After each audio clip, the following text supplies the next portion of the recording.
Anna 13-2. I honestly, Grant, I can see this game being a blowout for either side. I can see this game being a close for either side.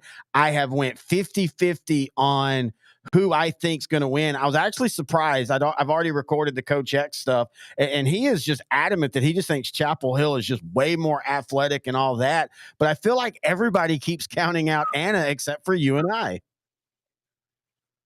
Yeah, man. I'll tell you what. I've got to think that Anna's the favorite in this game. Look, I know Chapel Hill has a deadly running game with Ricky Stewart and the quarterback Demetrius Brisbane, who can just take off on you. I mean, Chapel Hill can run the football, no doubt about it. Anna's linebacker play is so good, though, and they can just the depth that they have. They're a lot like Prosper when Prosper won that. What was it?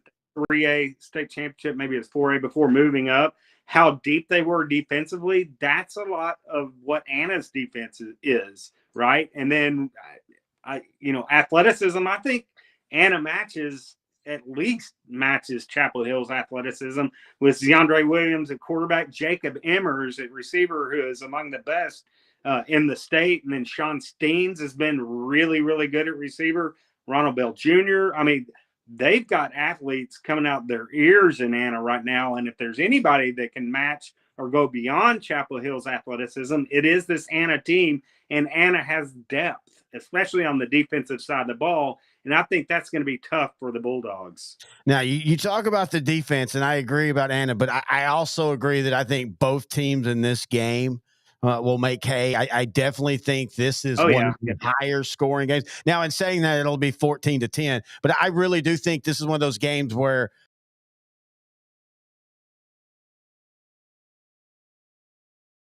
this is one of the most intriguing matchups. I know I feel like I've said that a lot, but that's a good thing because we have great matchups in our classes. But this Class 4A Division I matchup of Anna 14-1 versus Chapel Hill 13-2. I honestly, Grant, I can see this game being a blowout for either side. I can see this game being a close for either side.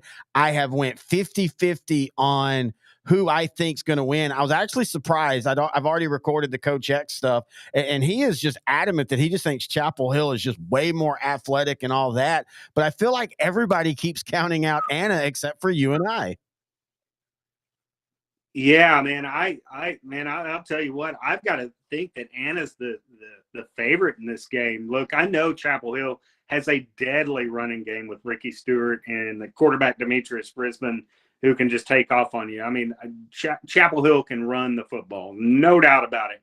Anna's linebacker play is so good, though, and they can just the depth that they have. They're a lot like Prosper when Prosper won that. What was it? 3A state championship, maybe it's 4A before moving up. How deep they were defensively, that's a lot of what Anna's defense is, right? And then, athleticism, I think Anna at least matches Chapel Hill's athleticism with DeAndre Williams at quarterback, Jacob Emmers at receiver, who is among the best in the state. And then Sean Steens has been really, really good at receiver. Ronald Bell Jr. I mean, they've got athletes coming out their ears in Anna right now. And if there's anybody that can match or go beyond Chapel Hill's athleticism, it is this Anna team. And Anna has depth, especially on the defensive side of the ball. And I think that's going to be tough for the Bulldogs. Now, you talk about the defense, and I agree about Anna, but I also agree that I think both teams in this game will make hay. I definitely think this is one of the higher scoring games. Now, in saying that, it'll be 14-10, but I really do think this is one of those games where 48 might be what you need to win the game. It could be, but I have a lot of faith in this Anna defense. I just think they're a lot better than maybe what's right. They were up 38 late in the ball game against a really good Decatur team that runs the football really well. And then Decatur got some, 2 touchdowns, but you remember Anna was much holding that Decatur offense. Now I know Chapel Hill's run game a lot more potent, and there's more weapons for them to have to defend. But I think Anna with their linebacker play and their depth, it's just going to maybe be a little bit too much. Chapel Hill will have to wear Anna down, I think, which they can Well, with their speed. oh yeah, I they mean, their definitely speed. can. And you look at, and you're right that basically Anna forced Decatur to stop using Nate Palmer. And I do want to give a bit of a nod to Chapel Hill's defense that, they gave up 39 to Kilgore the last game of the year. But since then, they've given up 7, 18, 21, 19 in the rematch with Kilgore. And last week they gave up 33, but they scored 56 and it was a track meeting and they were way ahead. So there is a point to be made that this could be a lower scoring game than we think, because it does feel like both of these defenses, and they should be, have gotten better each round of the playoffs. Yeah. So, I like game. I think it is a somewhat close game, but I just like Anna and their depth. Terry Bennett back here on the Sideline to Sideline State Championship preview shows. We're now joined by, I love your name, Mr. NETSN. That sounds almost like a wrestling name, Brett Sweeney. And Brett, before we start breaking down the 3 games you're going to help me break down, just give me your overall view of what you think about the state championship week this week, 2A and 4 through 4A, of course, specifically, but just the whole weekend. Man, there's some great looking matchups. I think overall, you'd say to 2A through 4A, but even some of those big school games are, really the matchups, like some star power matchups. We've got a lot of returning teams looking to go back to back. But in 2A through 4A, man, some surprises. I mean, you've got you met Gilmer here. I mean, I thought there would be a representative from East Texas in this 4A Division II game. Not one of the ones that I would have thought. Maybe my third team in that mix that would have been there. I thought, possibly Pleasant Grove or Carthage would be here. Gilmer's gotten hot at the right time. I mean, put up 79 points in a semifinal game. That's just insane. And then, of course, Anna Chapel Hill. I think that's going to be a great matchup. We go down in 3A, and I kind of thought that one of the teams would make it. I thought Dangerfield would be here. I really did. Lost a tough one to Tidehaven in overtime. So a little surprised they're not here. But I mean, Timpson's the story that I'm looking forward to the most, Terry. I following Terry Bussey these last few years, and just the whole story. If you don't know the story behind his whole situation, it's just you want it for him so badly to finish this high school career off with a win, and it looks like he's got a good chance. We'll see. For you personally, you get to be a part of the Chapel Hill broadcast, as of course, Chapel Hill is a state championship game. When I was doing the play-by-play days, I got to be a part of 4 state championship games. Are you excited? Absolutely.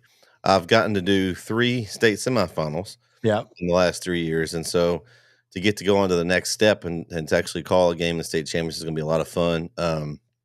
It's going to be stressful, because I've got a lot of interest in this game as being a Chapel Hill graduate, and I work at the school and everything that's with that.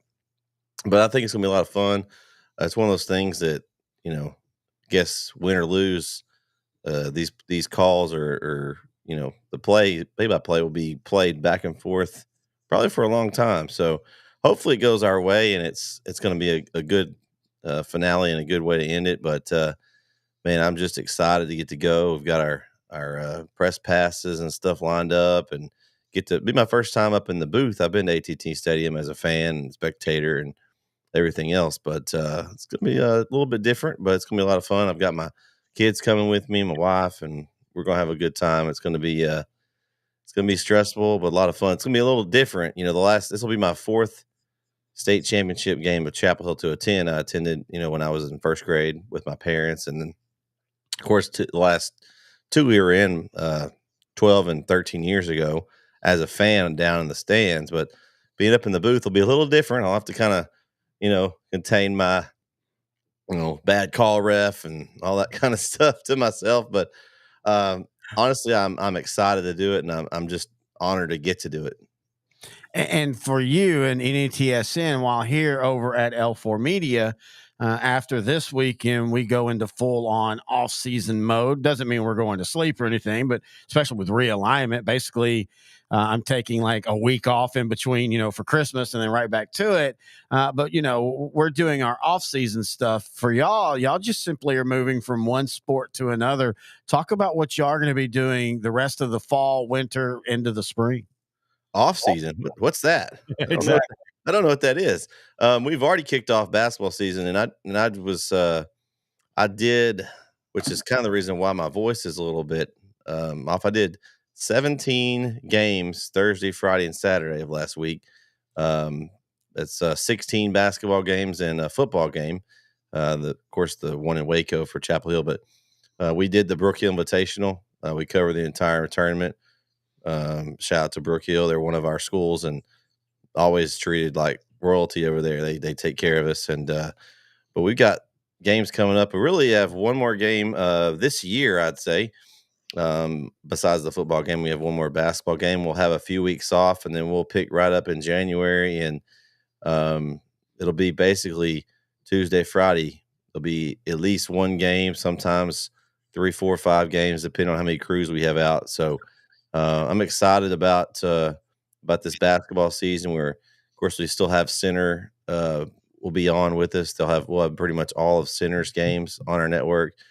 We're also going to have another crew that's going to be kind of covering the Shelby County schools, which is around center.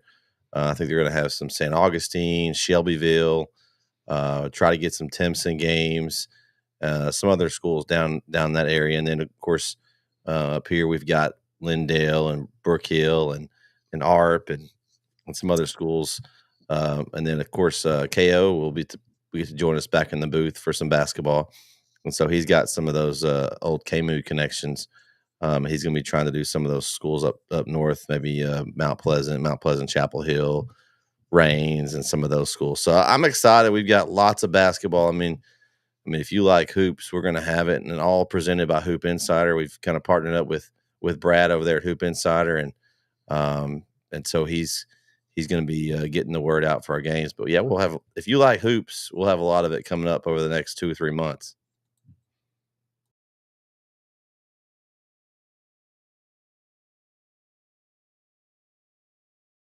Terry Bennett back here on the Sideline to Sideline State Championship preview shows. We're now joined by, I love your name, Mr. NETSN. That sounds almost like a wrestling name, Brett Sweeney. And Brett, before we start breaking down the 3 games you're going to help me break down, just give me your overall view of what you think about the state championship week this week, 2A and 4 through 4A, of course, specifically, but just the whole weekend. Man, there's some great looking matchups. I think overall, you'd say to 2A through 4A, but even some of those big school games are, really the matchups, like some star power matchups. We've got a lot of returning teams looking to go back to back. But in 2A through 4A, man, some surprises. I mean, you've got you met Gilmer here. I mean, I thought there would be a representative from East Texas in this 4A Division II game. Not one of the ones that I would have thought. Maybe my third team in that mix that would have been there. I thought, possibly Pleasant Grove or Carthage would be here. Gilmer's gotten hot at the right time. I mean, put up 79 points in a semifinal game. That's just insane. And then, of course, Anna Chapel Hill. I think that's going to be a great matchup. We go down in 3A, and I kind of thought that one of the teams would make it. I thought Dangerfield would be here. I really did. Lost a tough one to Tidehaven in overtime. So a little surprised they're not here. But I mean, Timpson's the story that I'm looking forward to the most, Terry. I following Terry Bussey these last few years, and just the whole story. If you don't know the story behind his whole situation, it's just you want it for him so badly to finish this high school career off with a win, and it looks like he's got a good chance. We'll see. For you personally, you get to be a part of the Chapel Hill broadcast, as of course, Chapel Hill is a state championship game.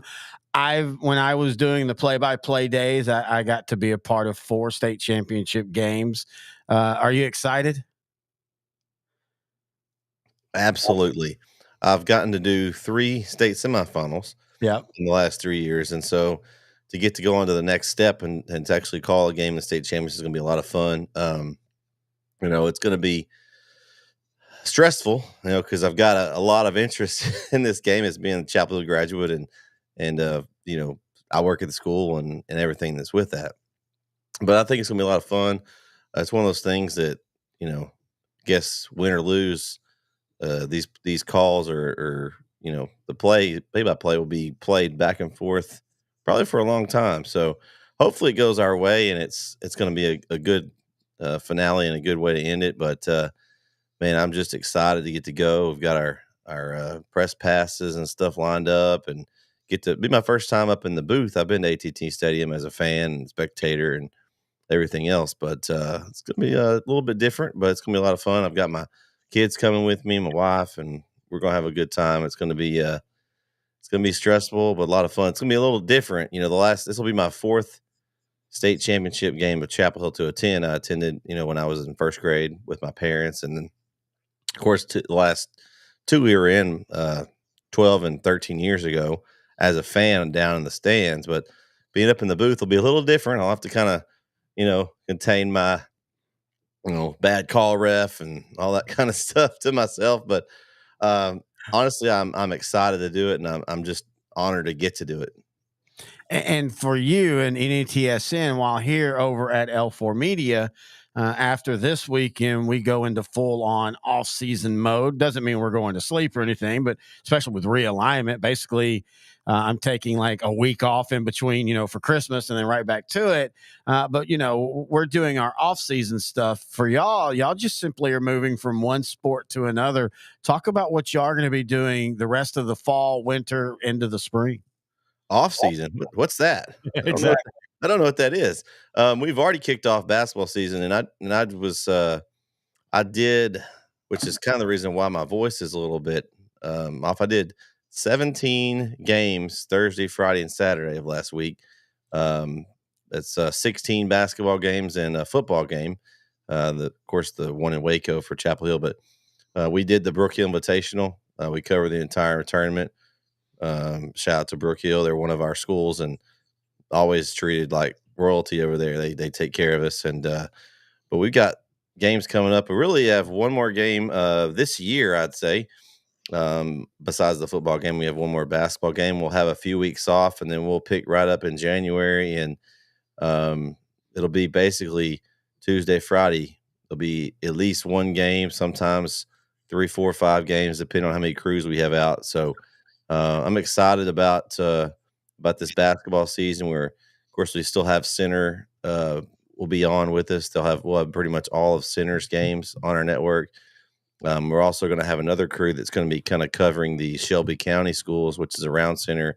I think they're going to have some St. Augustine, Shelbyville, try to get some Timpson games, some other schools down that area. And then, of course, up here we've got Lindale and Brook Hill and ARP and some other schools. And then, of course, KO will we get to join us back in the booth for some basketball. And so he's got some of those old KMU connections.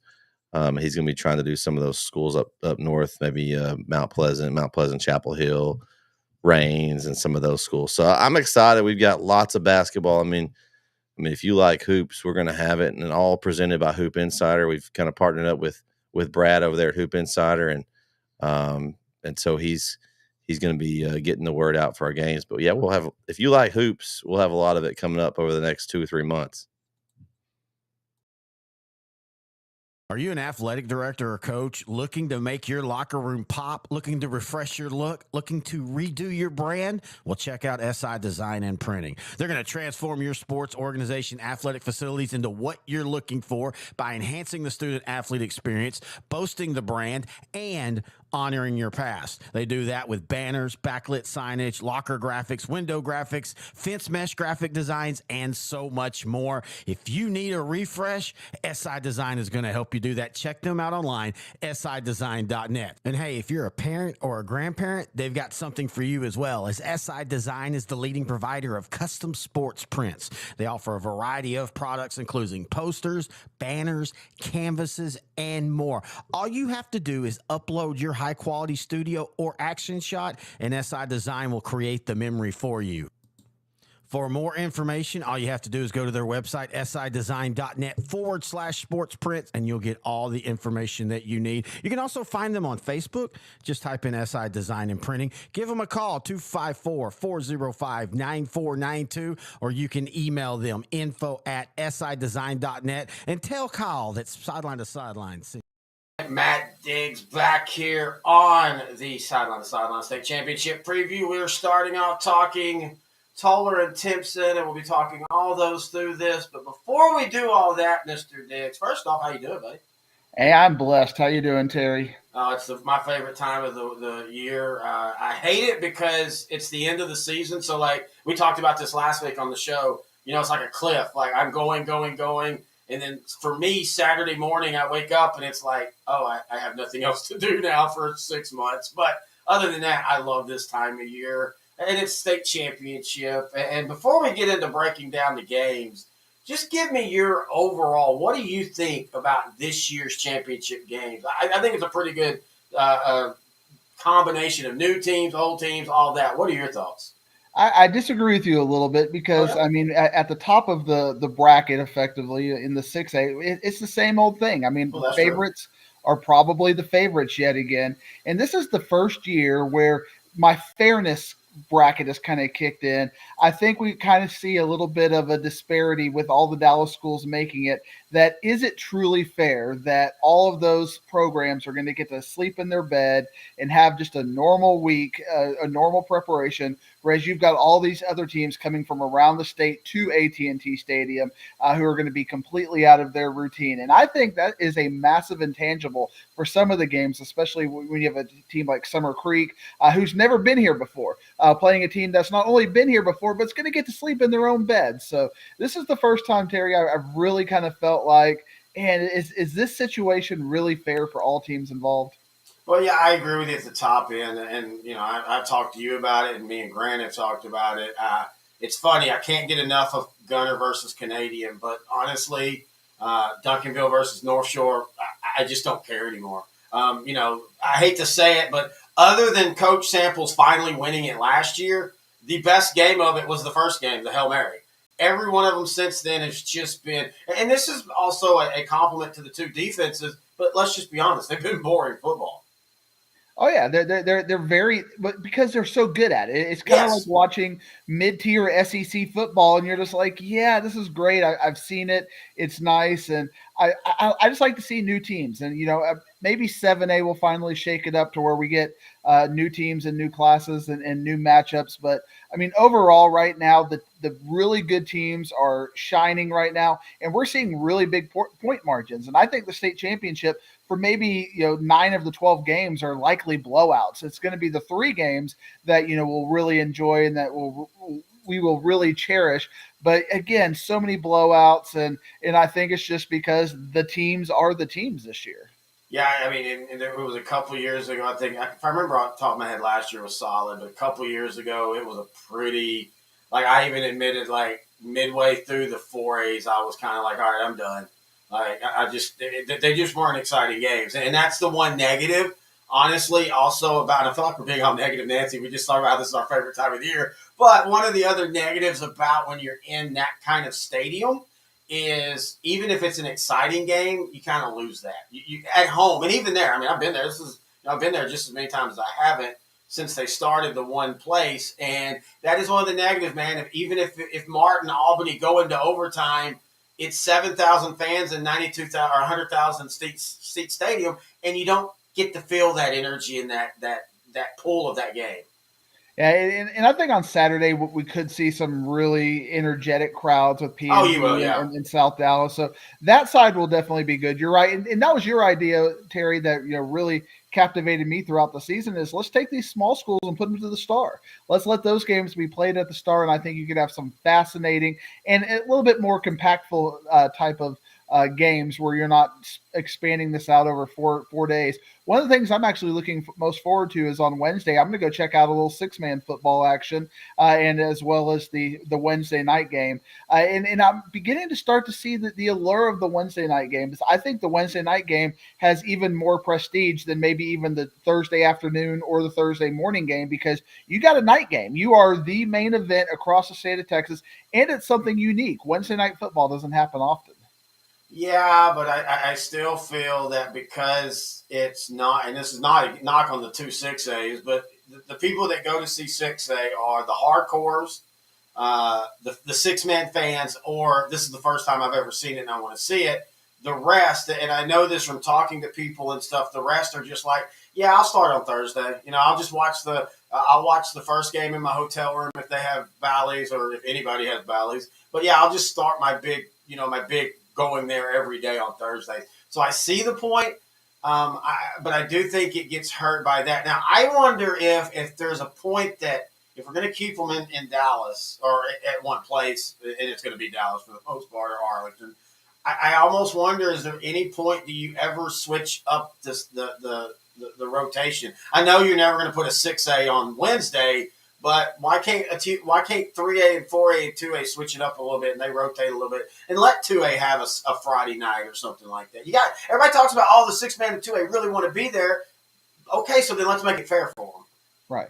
And I mean, yeah, they flip the D1, D2, and really that only impacts the Thursday night, Friday morning. Yep. That otherwise your 6As are Saturday, whether it's at 3 or 7. So, but again, we're talking about fine tweaking a really good system. Yes. For the most part, it is a very good system, and I think you could do some things better with it. But especially this year, so many Dallas area teams, that highlights the disparity in having to come up here and not come up there. I throw a little psychology fact out there, and if you're coming up here if you're coming in here to sleep and you're going to stay at a hotel, the first night you ever sleep at a hotel, psychologically, your fight or flight mechanism, your parasympathetic nervous system is always on guard because you're in a completely new environment. You don't get good night sleeps the first night. Now, when you're on a vacation, second, third, fourth night, yeah, you're fine. But that very first night, you have problems. And a lot of these teams are only coming up for one night if they're coming up at all. And if they're not coming up at all, we're talking about 3 or 4 a.m. wake-up times. That is a massive change to the anatomy and your routine for getting ready for football. Yeah, I think Franklin's coming up the day of, because I think I saw on their Franklin page that they're having a send-off party at 6:30 a.m. But I will flip that on you, and I'm not trying to act like it's not a benefit, but I had one coach tell me he would prefer to have his kids in a hotel that he's over than be at their own homes where they might be up all night because they're nervous playing video games or online or watching movies. He goes, I'd rather at least have a control of, I can check and see if they're at least laying down at night. So I can see, I see your side of it, and it does look bad because there's just so many DFW area teams. But I do think there's a case to be made that these are kids, and kids bounce back really well. And all the stuff that we gripe about now, back when we were 14, 15, 16, we wouldn't even pay attention to. All valid points, and a coach being able to kind of keep that kind of control over a team is very important. But still, you can be laying down, but it doesn't mean you're getting good rest. Division 1, Anna 14-1, Chapel Hill 13-2. This is one of the few ones that I think a lot of people had one side of the bracket, Chapel Hill. I don't know if people thought Anna would be here, but I have got to tip my hat to the great Grant Goodwin. He saw Anna week 2, came back, and on the show boldly said, I think this Anna team is better than last year's Anna team. And we were all like, there's no way. They lose, they lose their quarterback. They lose. And he's like, no, I'm telling y'all, they're better. They're deeper. They have a better defense. And lo and behold, here they are in the state championship game. And this one is one of the more enticing games of the weekend for me. Yeah, 2 straight weeks, Terry. I've and you couldn't fully convince me on the show last week. By the end of when we were talking off the air, I was like, I think I'm going to have to do it. I think I'm going to have to take Anna. And sure enough, I did it by the time it took about 5 extra minutes for my brain to finish doing the processing with all of the facts you laid out. And I was super impressed because, we talked a lot about Anna Decatur and Nate Palmer and this and that. But at the end of the day, what Anna's defense did in that game was game changing, and I didn't have that expected. And you can talk about how many great offensive weapons that Anna has, but if their defense is playing like that and forcing Decatur to not even run Nate Palmer or try to avoid that because they were afraid of the matchups, and then they couldn't execute offensively with the pass game. Man, Anna's going to be able to have multiple ways to stop Chapel Hill, and that shocked me. It wasn't them winning; it was the way they won, shutting them down defensively, shutting down Nate Palmer. Offensively, they're going to do what they're going to do. And a lot of people, when we were having arguments over Anna and would they get better, talked to me at the beginning of the year about what a quarterback coach that Seth Parr is, and how he is magic. And you would never look at Williams' quarterback ratings and the statistics and think, oh, that's a sophomore. He is playing senior level football right now with decision making, with just how he is distributing, and with confidence as well. And I got that in the game against Panther Creek. But again, it took that. I still have that idea that, man, it took a Hail Mary for an effective Hail Mary for them to beat Panther Creek. But it seems like ever since that 3-game lull, like that Paris, Sulphur Springs, and then Wilmer Hutchins, that they have turned it on. They have gotten better. They got their wake-up call. It took 3 weeks, but every week I'm looking in the playoffs, they are getting better. Well, the thing is they're playing a team that you could say is just like them in that way. Chapel Hill, back-to-back years, they got to the state semifinals, and Austin LBJ 2 years ago barely beat them in a classic. Last year, Bernie grounded them down. And then this year, after they had, they lost to Kilgore, they lost to Lindale, and the valid question has this team not progressed? And Grant and I talked about it multiple times that this team, and it was still a good team, but this team had not taken that step everybody had assumed that they would take. And I still think one of the issues that they're lacking at that can hurt them, and it hasn't, is the lack of the passing game. The passing game has never gotten better than where it was 2 years ago when Brisbane was a sophomore. He's a hell of a runner. He makes some good, at times, they have well-designed pass plays, but then there's also going to be 6 throws a game that they're either going to be airmailed or they're going to be intercepted. But that run game with Brisbane, with Ricky Stewart, with the sophomore, I think of his name right now, who's kind of come up over the last few weeks and really added that third dimension to this running attack. The question is, can anybody stop Chapel Hill's running game? Now, Anna has a hell of a defensive linebacking core. Like you said, it was enough to where Decatur, and by the way, credit Decatur for almost still being in this game and winning it with them realizing, hey, we're not making hay with Palmer. Let's change things up. The problem for Chapel or for Anna this time, though, is it's 3 different running backs with 3 different styles. To me, that is almost as potent as having a passing game. Javorian Cook is the third running back. Yes, thank you. In that group, and that core had 7 touchdowns, and like you said, it's 3 different styles, 3 different ways. And when you got Brisbane who can go 6 or 7 in the passing game and find the right time to pass, it's going to be. That's basically the formula. That's the recipe for their winning. But can they do that? I look at that Kilgore game, and they actually had some defense in that game. In the Davenport game, I think that was just more of a function of they were scoring so quick, so Davenport had more possessions, and if that was a 7-possession game, it probably wouldn't have been 56-33, but you get in this little bit of a shootout, and you have 14 possessions in a game. Even if a team goes 4 of 13, they're still getting 28 points. So I think in a situation, I'm really looking at their defense. I'm not really looking at that Davenport 33 and going up. Look at how bad their defense is. But the way this game is going to shake out, I'm going to lean on you, Terry, because I've seen the argument for Chapel Hill and I buy into it. But Anna just seems to be that team, that is just, you pick against them, you think that they're going to be down, and they find a way. Yeah, this has been the hardest one for me. A, because I think they match up so close, but also B, of the ones that we cover, this is the one that I can see either team spitting the bit with the 3 or 4 turnovers and it just getting away from them. I could see this being a 28-28 game that ends up 56 to 28 because one team just starts, pressing and all that. And if I'm going to go by that, I've got to say that Chapel Hill's done that multiple times this year. Anna really hasn't. Anna's one loss was a game that, by all accounts, they actually played pretty darn well in and should have really probably won that game. And they kind of let Salina in at the end of the game, and it bit them on the nose. Other than that, I mean, Anna's played, they had the struggles, but they still won. I mean, you and I talk about that as much as we talk about a team and their struggles. If you keep winning through your struggles, that's also a compliment. And I go back to holding China Spring to 21, holding Stephenville to 21, holding Decatur to 27. All of them do what Chapel Hill does, and that's run the ball well. All of them, though, had better passing games, and they still were able to hold them relatively low points in today's high school football. I'm going Anna, and I'm going Anna 42 to 28. 42 to 28. Well, I've been on a couple of podcasts now where I've taken Chapel Hill, but you are exactly right about the fact that they've shut down China Spring, they've shut down Decatur, they shut down Stephenville, and is Chapel Hill's running game enough? Because even in that slugfest against Wilmer Hutchins, when offensively it was wet and they couldn't do anything, they could lean on their defense. The Panther Creek game, their offense bailed them out the one time that they did that. But how did Panther Creek get all those points? It was throwing the ball down the field and taking advantage of some one-on-one and some blown coverages.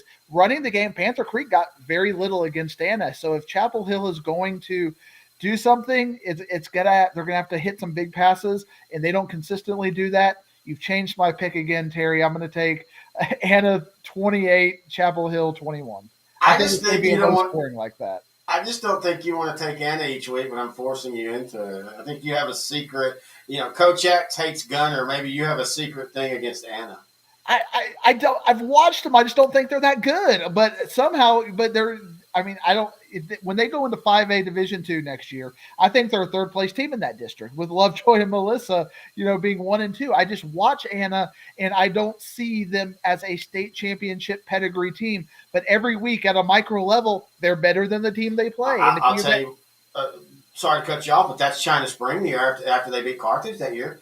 Every game after that, every game before that, heck, me and Granny went down and watched them against West Orange Stark, and them and West Orange Stark would match drives. And then West Orange Stark's stud running back that year tore his knee up in that game. And from that moment on, they were out. And then every game after that, it was like, how does China Spring keep beating these teams? And then I remember Grant just said, well, at some point, you just got to give them credit for beating the teams. And you're right, Anna. But, I mean, you go watch Chapel Hill, and Chapel Hill doesn't just blow your skirt up with, oh, my God. I mean, they're fun. They're athletic. But you don't go, oh, my God, this is state championship football. But here we are. I think that's because of the divisions that I cover.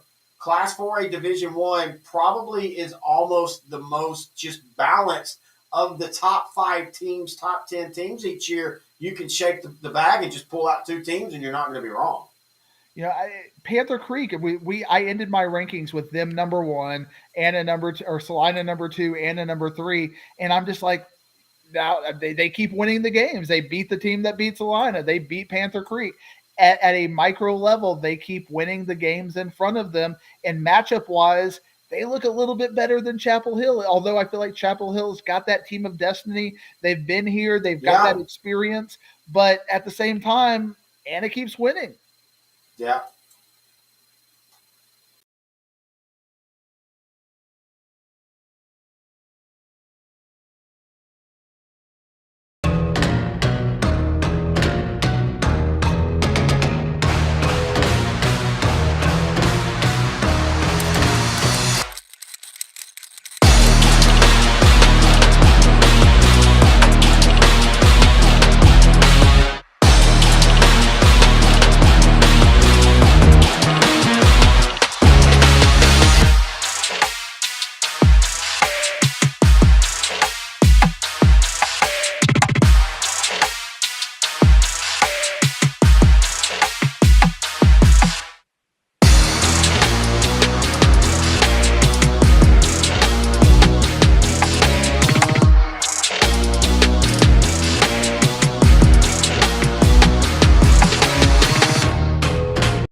Is your demanding work lifestyle in need of fire-resistant clothing that can keep up? Well, L4FR clothing should be your go-to for quality, affordability, safety, and style.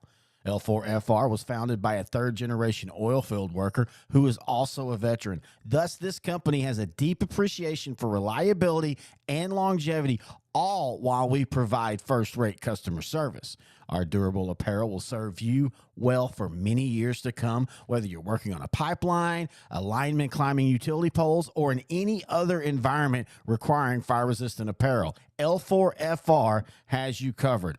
Our apparel is tough enough to resist hazardous conditions while still providing high comfort and style. L4FR provides clothing options to ensure your safety and comfort, whether you're on the job or not. To view our complete inventory of flame-resistant garments, please visit our online store at l4frclothing.com or give us a call at 817-757-4935. Si habla español.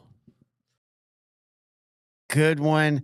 And before we break down all the games, Mr. Goodwin, just tell me, what are your thoughts on 2A through 4A this year, the state championship games? Some people think it's going to be some great games. Others think they're going to be a lot of blowouts. Where do you fall on that? Man, there's some that could go either way. You know, there's going to be one or two that you kind of think maybe might out that are about and surprise you a lot, like Windthorst a couple of years ago. You know, yeah, I could foresee some games like that. What I really like is it's refreshing. There's a lot of new faces, some newcomers to the games. Yeah, that's I think been the thing that I've enjoyed much, and I've been doing these interview with coaches.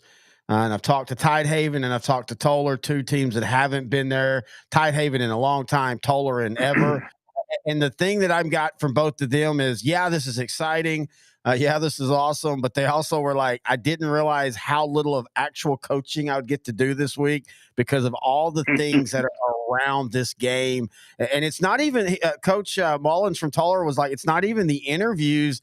It's the paperwork. It's the things like that, things you wouldn't think a coach would have to deal with on this week. Yeah, especially if you're, man, you got to hope you have help. Yeah, that's been the biggest thing this is as Coach Mark Fannin said from Franklin, this is when you know how good your coordinators are, when you basically have to leave them in the coach's room and just assume that they're going to be able to take care of things. One of the things that has been a big conversation, and it always is at this time of year, is the fact that it's in Dallas, and especially this year because there are so many games where one opponent is sleeping in their bed the night before, and then the other opponent is traveling 5, 6, 8, 9 hours, either overnight or trying to get up early in the morning. I still contend that with kids, it's not that big of a deal. No, sure, you'd hate to get thrown out of your routine, but yeah, as 15, 16, 17-year-olds, how much is really a routine when, they're in such good shape? They're pretty broad-eyed and bushy-tailed when they need to be. So they're not like you and I where, they hurt sneezing or coughing or something. So I don't think it's a big of a deal. Is it the idea situation? Maybe not, but I don't think it matters that much. And everybody's going through the same stuff.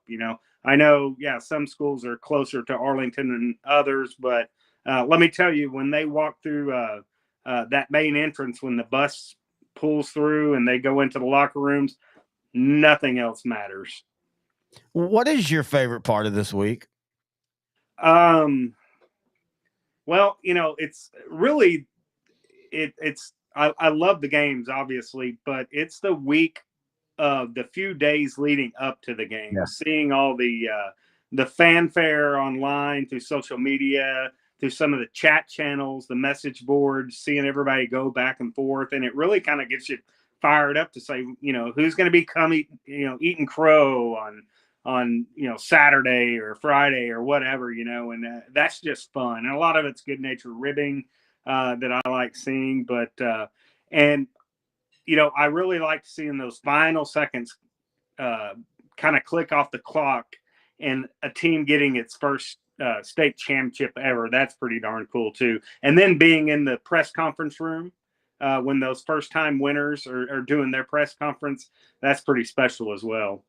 Yeah, I can remember a couple years ago when Franklin finally, broke through and they're winning that state championship, and they were up enough that it started to kind of soak in the fourth quarter. And I can remember they had a shot of Fannin, and I even talked about it to him about it today, and he was looking up at the scoreboard, and you could kind of see in his mind he was starting to add up. Oh wait, we're about to win this. Like, there's no way now Gunner can complete this comeback. And just the look on his face, and just as he even said it, there was some of it was a relief, but just the finally winning one for a program that had been knocking on the door for so long. Yeah, and you got to think if he gets it done this year, this would be 3 in a row, and it would be complete elation, probably mixed with a lot of relief. Franklin themselves had a lot of pressure on them with the big winning streak this year. And I guarantee you, everybody in Franklin expects to be hoisting that state championship trophy. So him, Coach Fannin and that staff and those kids have a lot on their shoulders, so I think it'll be, elation, but it'll also be a lot of relief when the clock hits 4 zeros and if they come out the winner.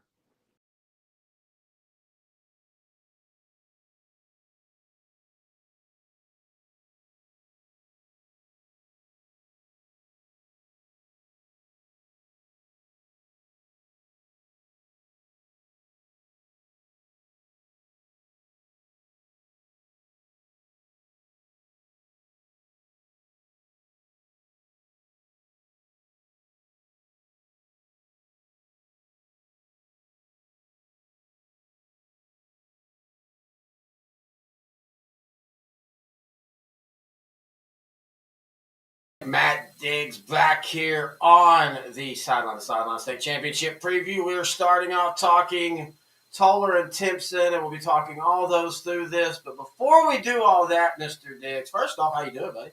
Hey, I'm blessed. How you doing, Terry? It's my favorite time of the year. I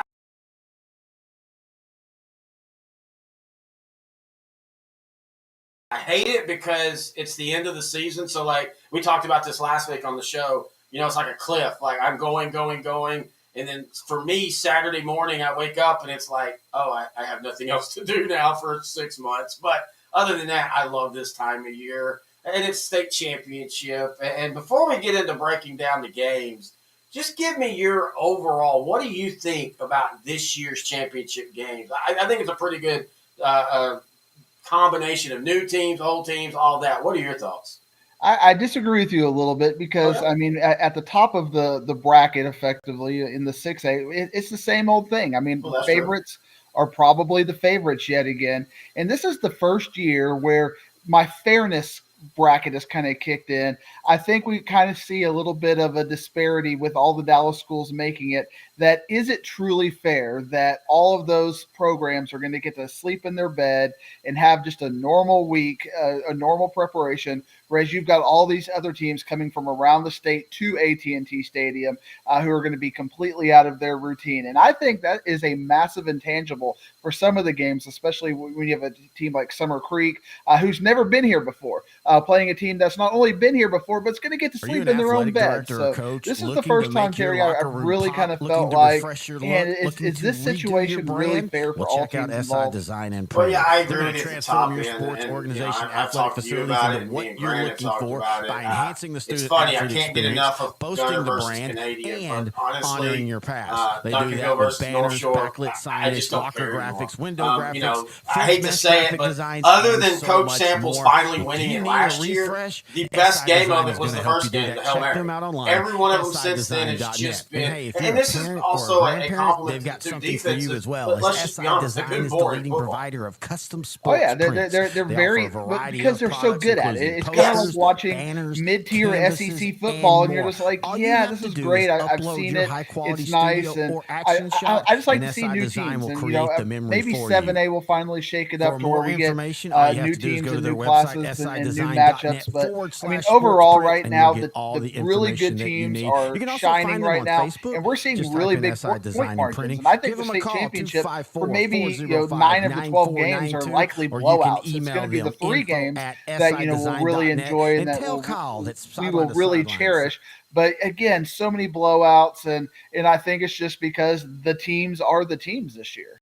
Yeah, I mean, and it was a couple of years ago. I think if I remember off the top of my head, last year was solid, but a couple of years ago, it was a pretty. Like I even admitted, like midway through the 4As, I was kind of like, all right, I'm done. Like I just they just weren't exciting games, and that's the one negative. Honestly, also about I feel like we're being all negative, Nancy. We just talked about this is our favorite time of the year, but one of the other negatives about when you're in that kind of stadium is even if it's an exciting game, you kind of lose that. You at home, and even there. I mean, I've been there. I've been there just as many times as I haven't since they started the one place, and that is one of the negatives, man. If Martin Albany go into overtime, it's 7,000 fans and 92,000 or 100,000 seat stadium, and you don't get to feel that energy in that pool of that game. Yeah, and I think on Saturday we could see some really energetic crowds with PNG in South Dallas. So that side will definitely be good. You're right, and that was your idea, Terry. That really captivated me throughout the season is let's take these small schools and put them to the Star. Let's let those games be played at the Star, and I think you could have some fascinating and a little bit more compactful type of games where you're not expanding this out over four days. One of the things I'm actually looking most forward to is on Wednesday. I'm going to go check out a little 6-man football action, and as well as the Wednesday night game. And I'm beginning to start to see the allure of the Wednesday night games. I think the Wednesday night game has even more prestige than maybe even the Thursday afternoon or the Thursday morning game because you got a night game. You are the main event across the state of Texas, and it's something unique. Wednesday night football doesn't happen often. Yeah, but I still feel that because it's not, and this is not a knock on the 2 6As, but the people that go to see 6A are the hardcores, the 6-man. Is your demanding work lifestyle in need of fire-resistant clothing that can keep up? Well, L4FR clothing should be your go-to for quality. Are you an athletic director or coach looking to make your life? Is your demanding work lifestyle in need of fire-resistant clothing that can keep up? Well, L4FR clothing should be your go-to for quality, affordability, safety, and style. L4FR was founded by a third-generation oil field worker who is also a veteran. Thus, this company has a deep appreciation for reliability and longevity, all while we provide first-rate customer service. Our durable apparel will serve you well for many years to come, whether you're working on a pipeline, a lineman climbing utility poles, or in any other environment requiring fire-resistant apparel. L4FR has you covered. Our apparel is tough enough to resist hazardous conditions while still providing high comfort and style. L4FR provides clothing options to ensure your safety and comfort, whether you're on the job or not. To view our complete inventory of flame-resistant garments, please visit our online store at l4frclothing.com or give us a call at 817-757-4935. Si habla español. Matt Diggs back here on the Sideline State Championship preview. We're starting off talking Toller and Timpson, and we'll be talking all those through this. But before we do all that, Mr. Diggs, first off, how you doing, buddy? Hey, I'm blessed. How you doing, Terry? It's my favorite time of the year. I hate it because it's the end of the season. So, like, we talked about this last week on the show. It's like a cliff. Like, I'm going.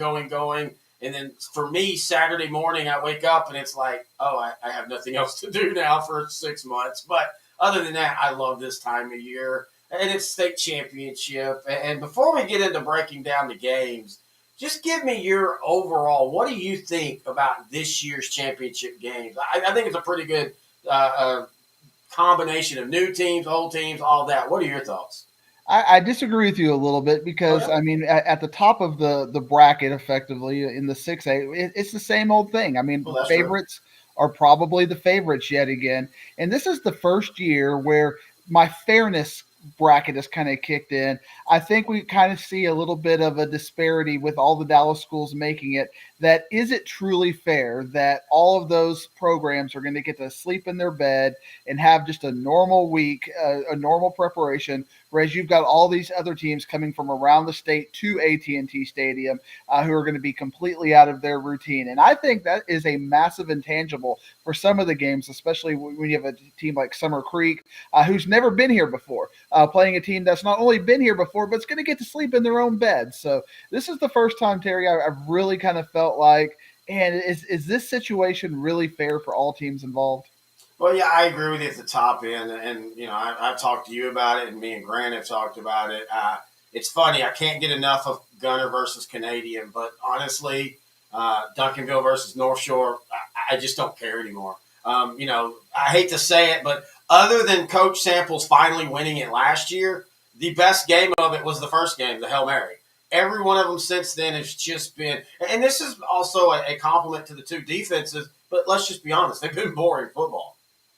Oh yeah, they're very, but because they're so good at it, it's kind of like watching mid-tier SEC football, and you're just like, yeah, this is great. I've seen it. It's nice, and I just like to see new teams, and you know, maybe 7A will finally shake it up to where we get new teams and new classes and new matchups. But I mean, overall, right now, the really good teams are shining right now, and we're seeing really big point margins. And I think the state championship, for maybe 9 of the 12 games, are likely blowouts. It's going to be the 3 games that we'll really enjoy and that we will really cherish. But again, so many blowouts, and I think it's just because the teams are the teams this year. Yeah, I mean, and it was a couple of years ago. I think, if I remember off the top of my head, last year was solid. But a couple of years ago, it was a pretty, like, I even admitted, like, midway through the 4As, I was kind of like, all right, I'm done. Like, they just weren't exciting games. And that's the one negative, honestly, also about, I feel like we're big on negative Nancy. We just talked about this is our favorite time of the year. But one of the other negatives about when you're in that kind of stadium is even if it's an exciting game, you kind of lose that. You at home, and even there, I mean, I've been there. I've been there just as many times as I haven't since they started the one place, and that is one of the negatives, man. If Martin, Albany go into overtime, it's 7,000 fans and 92,000 or 100,000 seat stadium, and you don't. All right, Terry Bennett here on our championship watch party. A little bit different views. We got the normal setup now because intern Noe will be here in studio. We're about 3 minutes away from the broadcast starting for the game. Right now, I'm just kind of playing some of the clips from the people that joined us on the preview shows, such as Matt Diggs and of course Grant, and then can't think of his name, Brett Sweeney of Chapel Hill NETSN. So we're just kind of waiting there for that a few more minutes as intern Noe has entered the studio repping the Bells Panthers. I actually honestly forgot that you had that. I think that was Jeff Kincaid that sent that to us. We've got the hats. They don't have them on the table right now. In fact, if you look across right now, the front of the table, it's the, how you doing, buddy? Doing well. How are you? I'm doing well. It's the row of champions. We've got the Malakoff hat. Of course, they won yesterday in that thriller over Franklin 14-7. We've got a ticket stub. This is where I'm ready for newer cameras so we can zoom in. That ticket stub, if you can see, that's actually from last year. Grant and I went to Chapel Hill Gilmer, their first game of the season for last year. And of course, they're both playing today. We've got the Timpson Bear football that we got this year after we went to Timpson versus Beckville. It's sitting atop the Southwest Conference because that is the Conference of Champions. Mm-hmm. And then, of course, the L4 Media hat, the hat of we won a champion this year. We're hanging banners. Oh, hey, happy 1 year. Hey, thank you. Almost like we're just talking about that on the show last night on the live stream. Yeah, we technically kind of started the last day of the year last year. Banners. That's what we need. A banner. We just got to have a banner. I still think that's.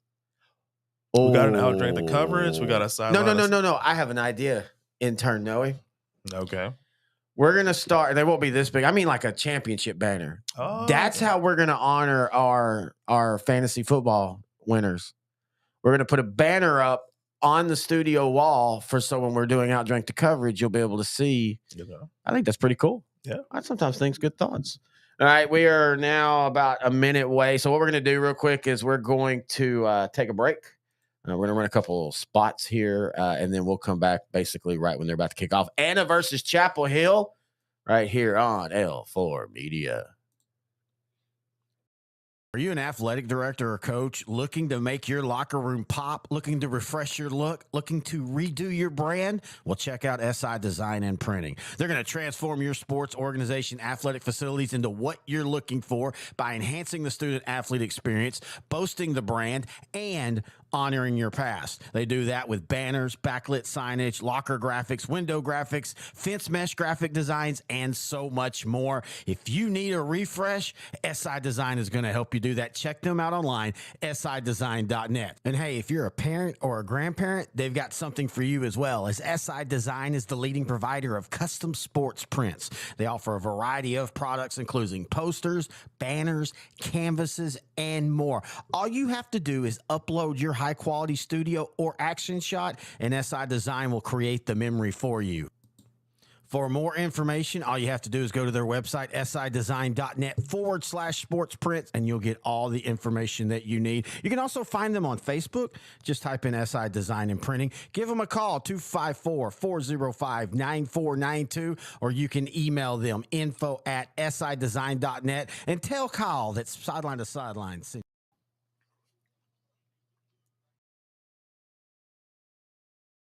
Football, it's something that is a Texas favorite. Often it's prioritized above so much in our culture here in Texas.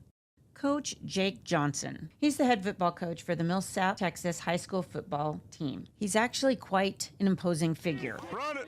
But No cancer more didn't care. It didn't care that he was a big, strong guy. It didn't care that he has a wife and kids. It didn't care that he was somebody's son. Cancer didn't care that he is a coach trying to help his football players become young men. Dogs! Go, go, go, go, go, go, go, go. Cancer didn't even care about his faith. When he received his diagnosis a little over a year ago, his wife and kids surrounded him in love and support. His parents immediately got in the car from Georgia and drove out to be with him and his family. His in-laws also came to help out around the house as well. Surrounded by help, love, and support, instead of fear and worry, Coach Johnson chose to move forward, walking in and relying on his faith. I don't know how good of a job I did, but I can tell you this. It certainly allowed me to speak truth into them that their value is not in winning a football game.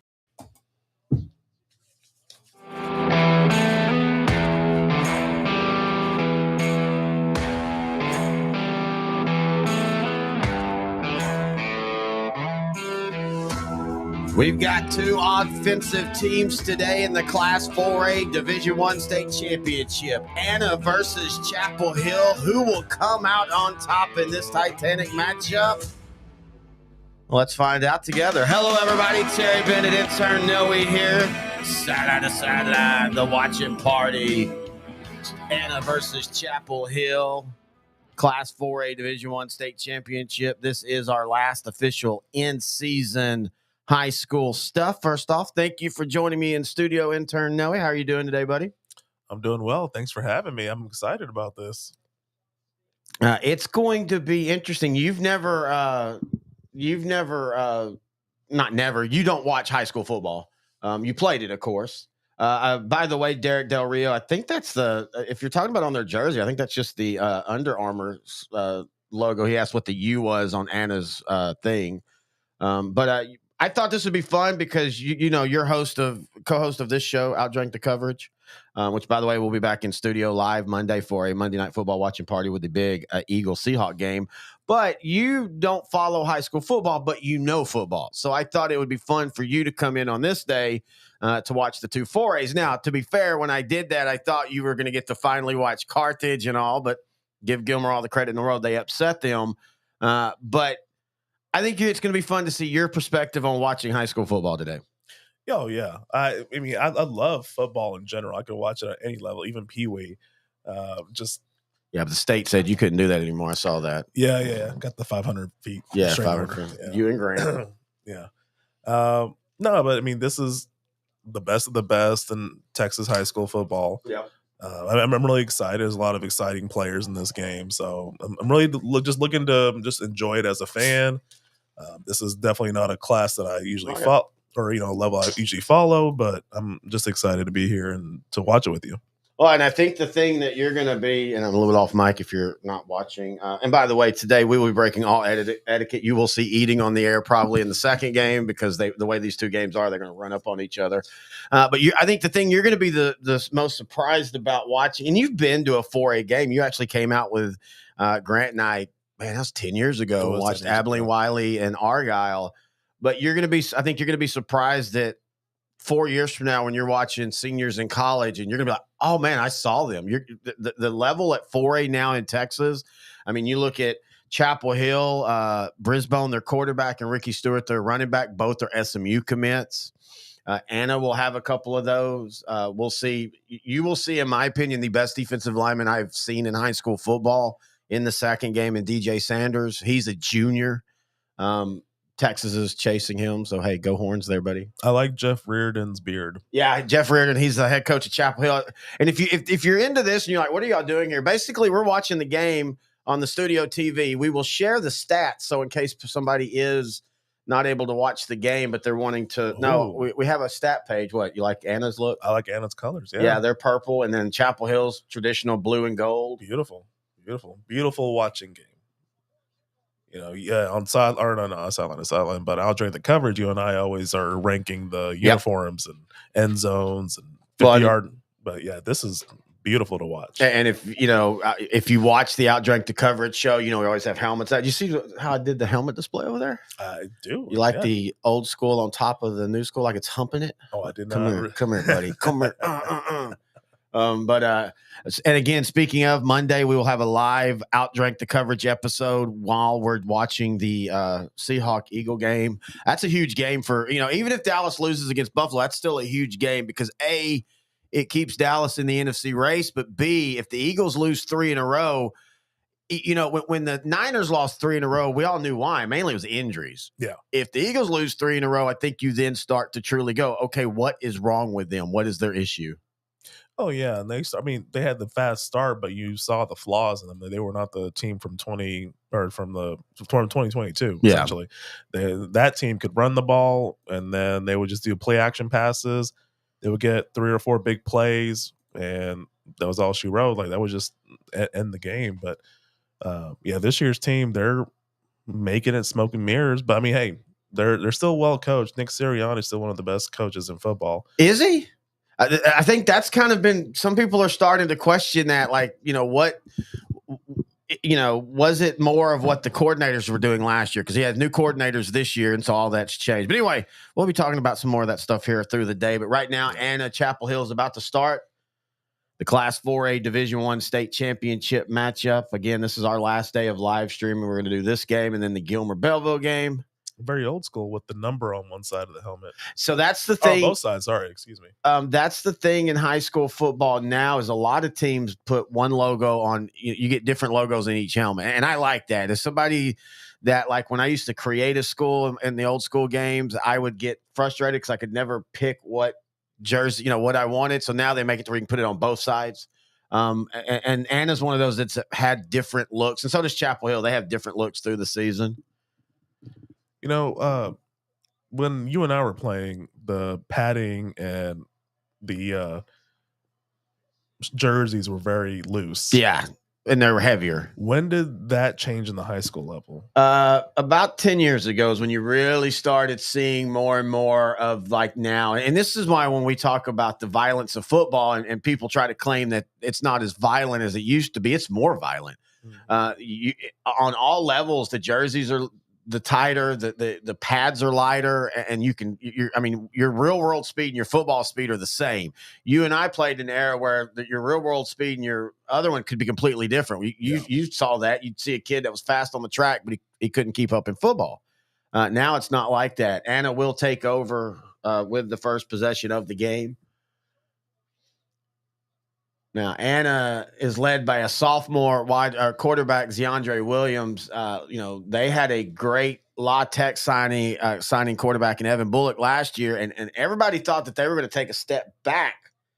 And Williams has stepped up this year, 2,700 yards, 38 touchdowns, only 8 interceptions. Jacob Emmers, the wide receiver, he was out for most of the year, but he has 600 yards in limited time, and he is so electric. 2 weeks ago, he made a one-handed catch on a huge game beating Stephenville. And you see Anna, they kind of start out with their wide look, and they throw that slot. And they're one of those teams that loves to feed that slot. And then when you get that safety step up, they want to go over the top of you. Oh, man, Edward Chumley almost had 1,000 yards for the season. Well, now, they're just like college, these stats carry count through too. Trayvon Brooks for Tyler. Great linebacker. 15 sacks. Impressive. And with a big play already across into Chapel Hill territory. And I think that's what you're going to see a lot today. This is going to be a fast break offensive game. They do it differently. Chapel Hill is going to run 90% of the time. Anna's going to run and throw. But, I mean, both of these defenses at times this year have struggled. So this has the chance for the high-scoring game.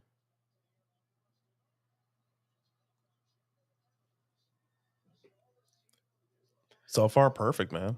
So when you're looking at these games as a high school, what's the first thing that stands out that's different to you? Just the funny thing you say that, because I don't really see much difference between this and college. But if I compare this to the pro, obviously it's going to be a size. Yeah. Speed's actually pretty similar. I remember when I was playing 20-something years. I remember back when we used to play the football. Day, there was a marketable difference. I mean, high school was much slower. But, I mean, looking at this, I don't know if it's the padding or just another generation of talent learning and getting better nutrition and training. It looks just as fast. Yeah. No, that's a good point right there. And as far as size, it's actually not too much off as far as size. And this is 4A. Yep. So pretty impressive. So Anna with a first down now at the Chapel Hill 30. They've pretty much every play has been at least a 5, or maybe the first play might have been a 4-yard gain on the little hitch pass, but every play has been a gain, and almost all of them have been 5 yards or more. Talking about that size, and they're showing the offensive line, and Anna's got a beefy offensive line. Both of these teams do, actually. Thick with a lot of C's. Yeah, there you go. Yeah, I mean, that's the thing me and Grant talk about. You want to look at high school, and you want to tell who the college D1 guys are. It's thick trunks. I don't care what your upper body. They'll shape the upper body like they want in college. What they want is that power base that everything grows out of. And you see so many guys that when you see them, like, watching highlights and you hear, oh, this is a D1 guy, and you're looking at him, you're like, okay, he's making plays, but I just don't see the D1. Then you go see him in person, you see the trunk, and you go, oh, okay. When you've got, thighs the size of 2 guys, that's how it is. And Anna's easily moving down the field. In fact, Anna's knocking on the door now as they get a first down inside the 10 at about the 9-yard line. And this has been Chapel Hill's issue all year, is their defense and turnovers. And so far the defense has struggled. But like I said, I kind of felt like this is how it was going to be. This is going to be, in my opinion, the team that it might take 49 to win this game. Now, I know both teams are high scoring offenses, but do you feel that this first drive is just a result of scripted plays? Like they scripted their first 15 plays, The high school, you do have some that do that, but that's not as prevalent. I think more in high school, I would say usually they have more of an outline, an idea what they want to do. Now, some coaches do. Yeah. Some coaches do say, okay, we do the Bill, Bill Walsh made that famous. And now I can't tell you, and I get it because we broadcast, and the general rule of broadcasting is you broadcast to the lowest informed person, meaning that's why you explain things. But man, how many times do we have to hear that in a college or pro game about how that OC, and it's going to be a touchdown and a right up the middle, Chumley scores. Untouched and uninspired defense right there. But I get so tired of hearing broadcasters, offensive coordinator so-and-so, he scripts his plays like he's saying some big secret. And we're like, yeah, dude, everybody has since the 80s. Okay, we get it. You don't have to. I don't know. I have an issue with broadcasting now. Maybe it's because I do it. But Anna strikes first, man. And like you said, just untouched into the end zone. And put the first points on the board, and the extra point is good. So 7-0 Anna. We'll be right back, and we'll see how Chapel Hill responds here on the Class 4A Division I State Championship watching party.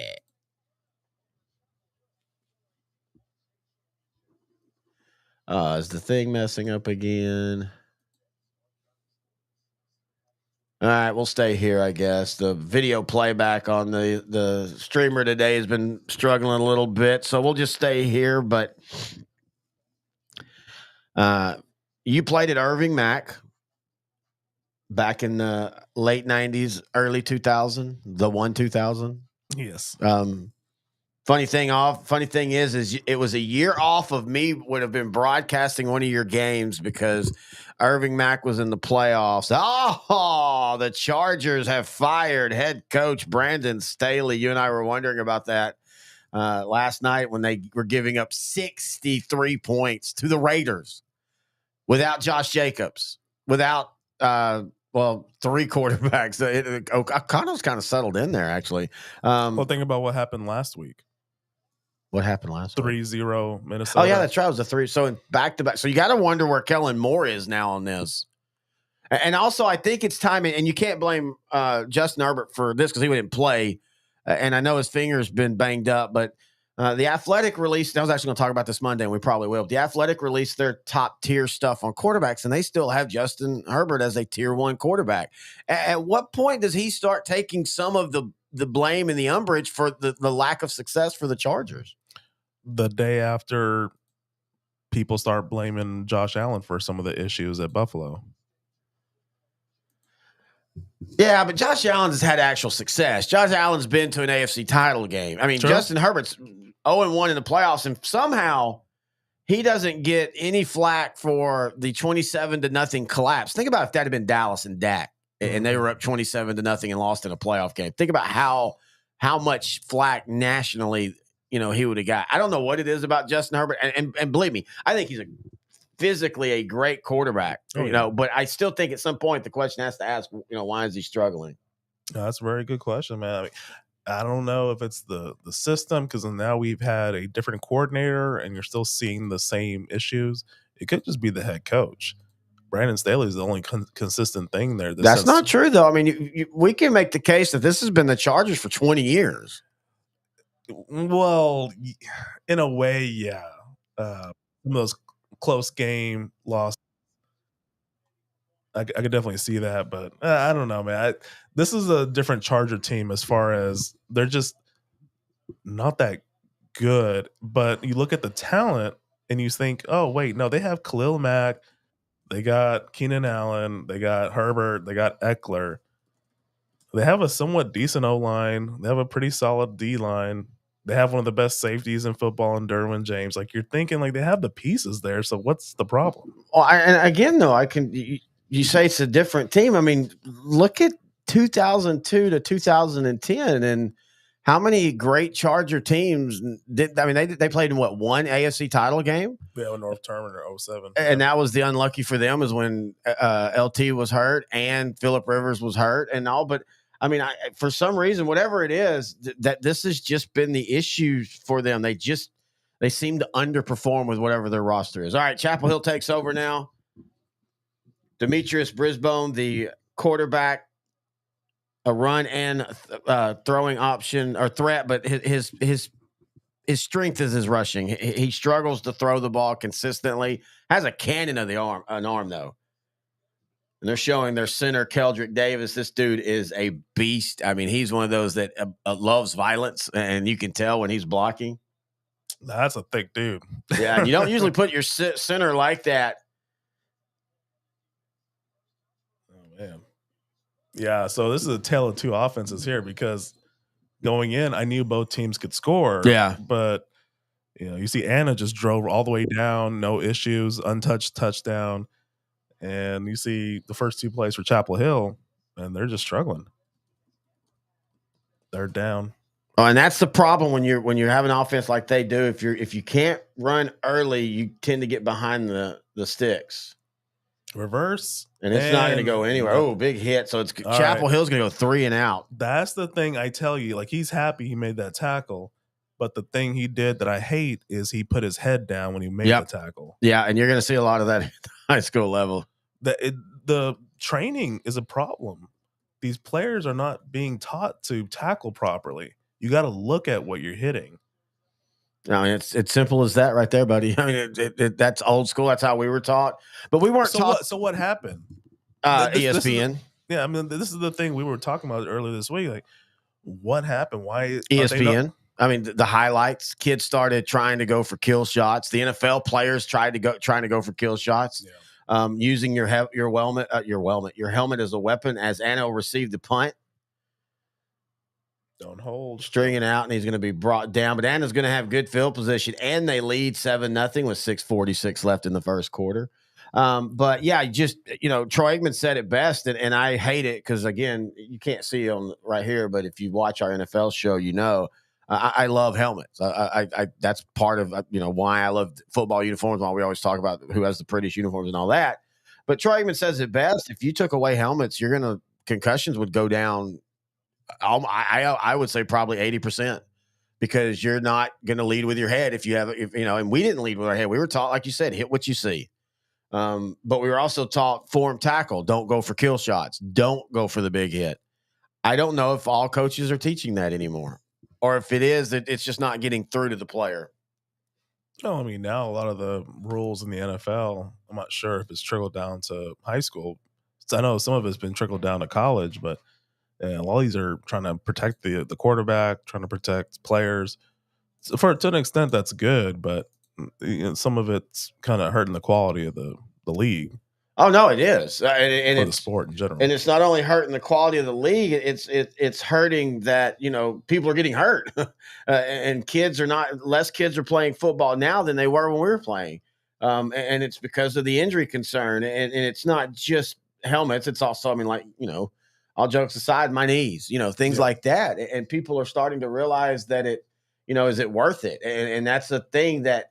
All these old schoolers, they get mad and they say, "Oh, football's soft today," blah, blah, blah. Well, I mean, your choice is either you get help, you try to make it safer, or there's no football. Yeah. And, like you see more of a popularity in basketball now, just because now it's more international. You don't really have to be the most athletic anymore to play the sport. Just have to be able to shoot a 3-pointer. Well, yeah. And maybe we are getting to that age where, get off my lawn, but I've talked about it. Basketball for me is hard to watch now because it's 3-and-D and nothing else. And I want to watch it just because, the Mavericks are right now. The Mavericks are one of the top teams in the. Is your demanding work lifestyle in need of fire-resistant clothing that can keep up? Well, L4FR clothing should be your go-to for quality, affordability. That was a little creepy. Back to the game, by the way. Sorry. I'm glad that Noe's in here because I wanted to be able to have somebody to bounce off, because it was driving me a little crazy the last 2 days doing these by myself, because you're just kind of talking to the air. But part of that is we're just going to kind of talk about what's on our mind. Right now they're showing Seth Parr, the head coach of Anna. He's really turned that program around. Anna used to be a laughing stock, and now they're probably on their way to 5A Division II with realignment. That's a terrible picture to show. This is his wedding day. Yeah, but his wife's got one eye. I guarantee she didn't pick that picture. And somebody's texting her right now. OMG, you should see the picture they used. So if they win today, he's still going to be sleeping on the couch. Pretty much. So Anna up 7-0, takes over with good field position at their own 45-yard line. 6:46 in the first quarter. DeAndre Williams, keeper up the middle.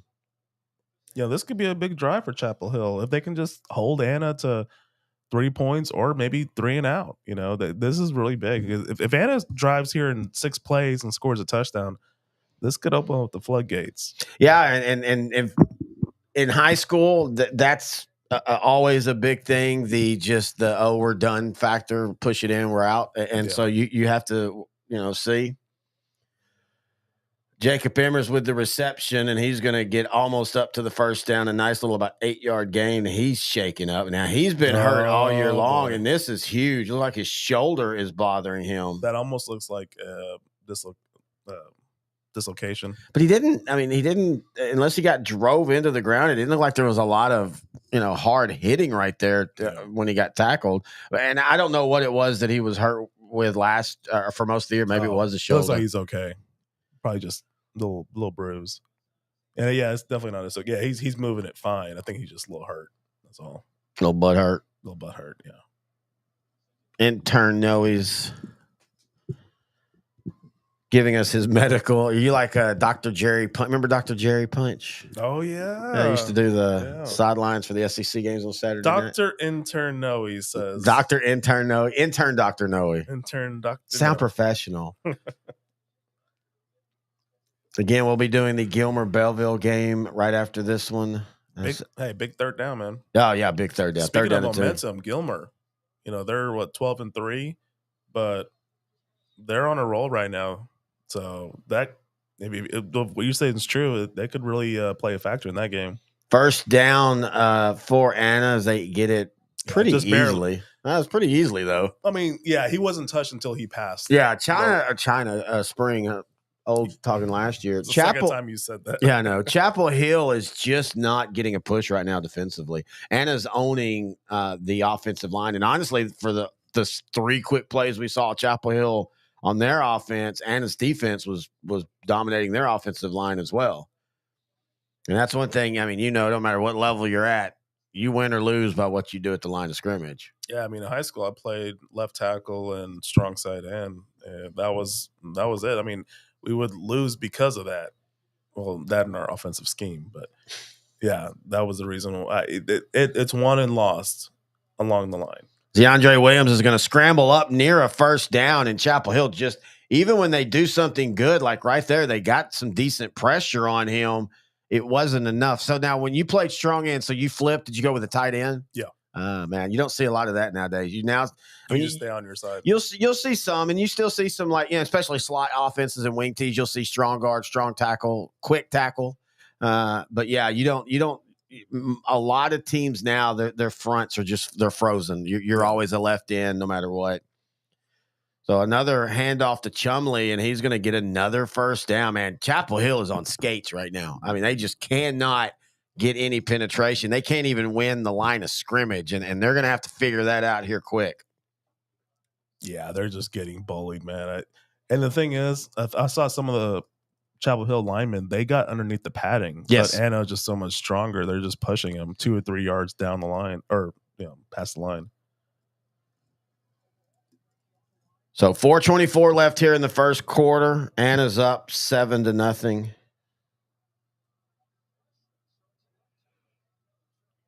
Oh, wow. Little miscommunication there. Is it looked like DeAndre was throwing more of a quick out, and the wide receiver slow played it. 2nd and long, I think they'll run. This is the first time we've seen Chapel Hill get them in a 2nd and long. That's how well Anna's been moving the ball so far.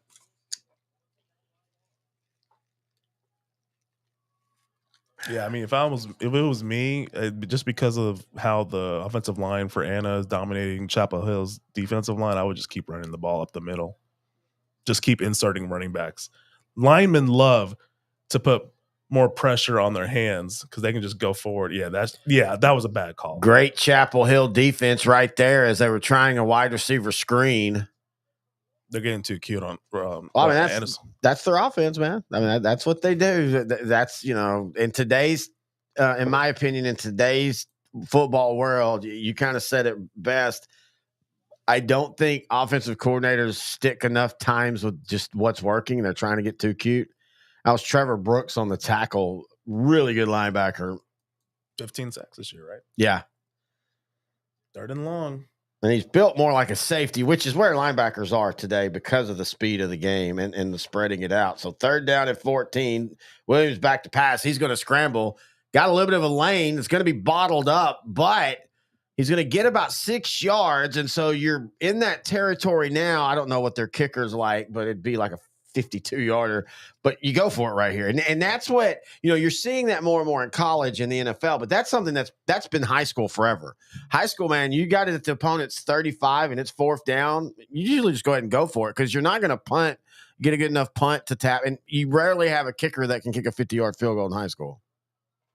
You called him scrambling before he actually scrambled. That's pretty impressive. Thank you. I've watched enough games today. Apparently. in my time. So here we go. 4th down and 7. Williams is being pressured. He slips, trying to get another, breaks a tackle, and he's going to get the first down and more. That right there was DeAndre Williams as Chapel Hill got back to him, pressured him. He stepped up. There was at least 4 Bulldogs right there that could have made the tackle. Williams is able to squirt through and get the first down. And, dude, that's a killer. Look at the pressure. Brooks got pressure on him. Oh, bad tackling, man. Terrible tackling. They had him. Twice they had him. Number 90 didn't even wrap up because he wasn't taught how to tackle, apparently.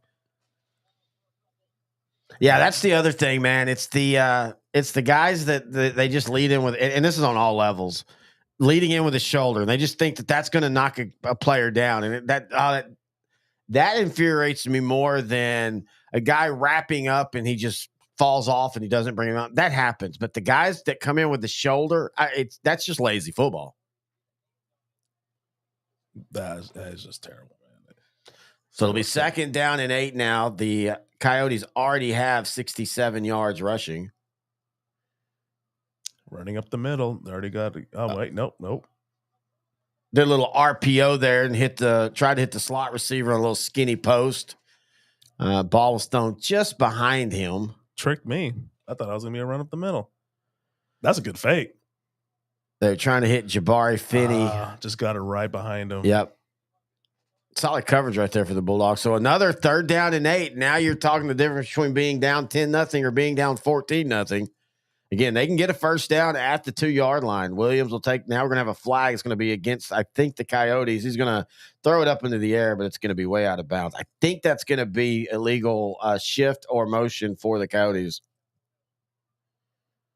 Or it might be offsides. Usually, if they let the play go like that, it's usually offside. Yep, the fish. Yeah. The ref doesn't know where he's supposed to turn, so he turned to the wrong side. And that can be confusing down there because, at high school stadiums, where the press box is. When at the AT&T, there's basically just a circular press box, so you can be confused of where to turn and look. Or maybe he wanted the state of Texas to see his best side. Hey, yo. Snap back now. Going to be 3rd and 3 to 4th and 3. So kind of a very conservative play call right there on 4th and 3. In fact, I kind of didn't realize it was 3rd and 3. I mean, well, that might have been the play I would have called just because of how much they're dominating the interior line. But in that play, the outside got pressure and was able to get the guy before he got the line of scrimmage. So very fast moving first quarters. We're already a minute out before the end of it. Anna leads 7-0. It's 4th down and 3. And now Seth Parr wants to call a timeout. Anna wants to talk about it. I mean, this is an important play right here. You have a chance to put a team like Chapel Hill that would prefer to run the ball. And let's not forget there's still plenty of time and you can still do a lot of your offense. But you start putting pressure on them if you're up 14-0. If you're up 10-0, that's good too. I don't know their field goal situation, but if you have a field goal kicker, I would think about putting up the field goal and getting up 2 scores. At all levels of football, positioning is a big factor. Yes. So even if you don't convert, you're still pinning Chapel Hill. And I see now why more and more teams do that. I almost sometimes would prefer to pin the team back than to take the 3 points and then give them solid to decent starting position, especially if you have a defense that's, you can get good pressure and stuff. You can create a safety or even a turnover. But let's see what they decide to do. Jeff Reardon of Chapel Hill does not look happy right now. Chapel Hill, the last 2 years, had made the state semifinals.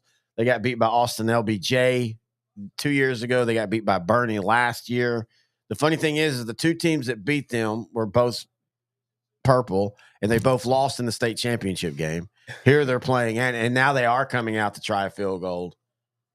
Do you agree with this decision? Yeah, I do. Snap's good, kicks up, and kick is good. So 52 seconds left in the first quarter. Anna adds to their lead. It's now 10-0, and we're going to try the whole commercial thing and see if it works this time. Is your demanding work lifestyle in need of fire-resistant clothing that can keep up? Well, L4FR clothing should be your go-to for quality, affordability, safety, and style.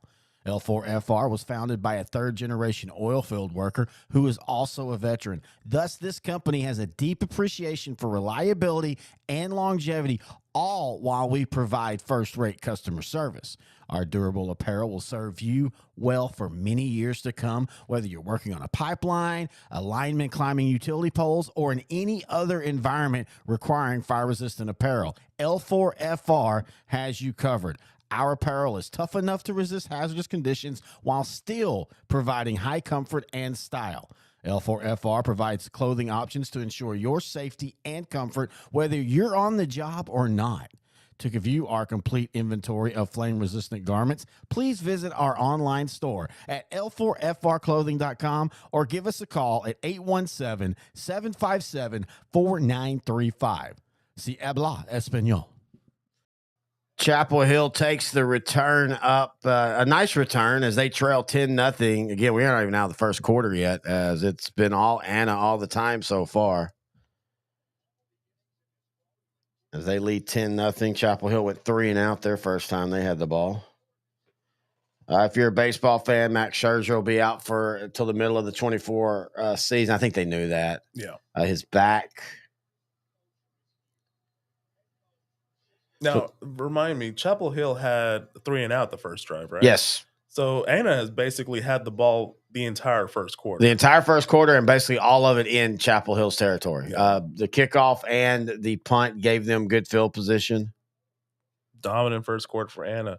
You know, all Chapel Hill can do right now is just say, hey, look, that's a wash. Let's see what happens in the second quarter. Just get a first down right now before you get to the second quarter. Exactly. That'll be a good momentum swing. There we go. First down. Ricky Stewart's going to get a first down as he goes to the outside, gets pushed right at the line. I was going to see if they were going to call a late hit on there, but they let it go. I'm okay with that. Yeah, that's perfectly fine. So in high school, I don't remember it when I was playing, but did they have 2-minute warnings? No. Okay. Yeah, that's perfectly fine. Sorry, I'm checking our sounds, making sure everything sounds good. No, you don't have 2-minute warnings, and not at quarter ends either. Chapel Hill getting a good little push there up the middle, about a 9-yard gain, getting their best field position of the day. Good momentum going into the second quarter. Yep. And they're 12-minute quarters, correct? Yes. Well, good. 1 quarter in. Dominant first quarter by Anna, but they could see some Chapel Hill momentum swinging in the second quarter. Yeah, good starting drive here after being down now 10-0 into the first. We'll be right back. Or we'll stay here because the commercial, once again, the video playback just cannot decide to work today. So we'll stay here. Again, Monday, we're going to be doing the same thing. We're going to have ourselves a Monday Night Football watching party. We'll probably start, I think last time we started about 5:30, kick off at 7:15, kind of doing outdrank the coverage beforehand, talk about the Sunday games. Yeah. Oh, Chargers also fired GM Tom Telesco. I mean, I guess you fire him because he hired, you go with that idea. I don't know what firing a GM in the middle of the season really does.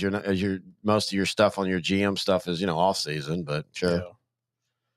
Whatevs, as the kids like to say. Yeah, he's been with them since January of 13. Yeah, he was considered kind of the wonderkin when they finally named him. He'd been there for a few years and then they named him as GM. And again, you look at the roster up and down, it's a good roster. Now you do have to, I think one of the things that the Chargers tend to get players that are great, but they tend to be injury prone. And I do think that more and more the biggest talent a player can have is availability. And I don't care how great you are, if you're not quality, if you're not able to play, what's the point? And so I do think, again, that's something that they've got to figure out is maybe you don't get player A because he's injury prone. Maybe you go with player B who might not be as good, but at least he's going to be there every game for you. Think about Derek Mason and Miles Ward, not the most athletic of players, but they had over 10,000 climbing yards utility poles, receiver or for in their any career in the other NFL. environment. Yeah, I don't know why I got on a Derek L4FR Mason the other day, has you knowing covered. and I Our know a lot of apparel these is sports tough fans enough do to the same resist thing. hazardous conditions I got while into still a providing high comfort and Football style. Reference deep dive, and I ended up on provides Derek clothing Mason, options and to ensure your his safety and every time I end up looking whether at his you're on stats, the I job always or go, not. he's view better our complete than inventory I of even flame-resistant remember. He has over garments, 12,000 please visit yards. our Yeah, online he's a store borderline at Hall of Famer. L4FRclothing.com, And back in the day, or that's give an us a call automatic at Hall of Famer. 817. I don't know what it is about the NFL. They've never 4935. done Sí, the habla wide español. receivers right who got into the Hall of Fame, and that's why they're Pearson. at this. It took Drew Pearson forever, and Drew Pearson was one of the top 3 wide receivers in the NFL. Wasn't T.O. not a first ballot Hall of Famer? No, I don't think he was. That's ridiculous. One of the top 5 greatest wide receivers of all time.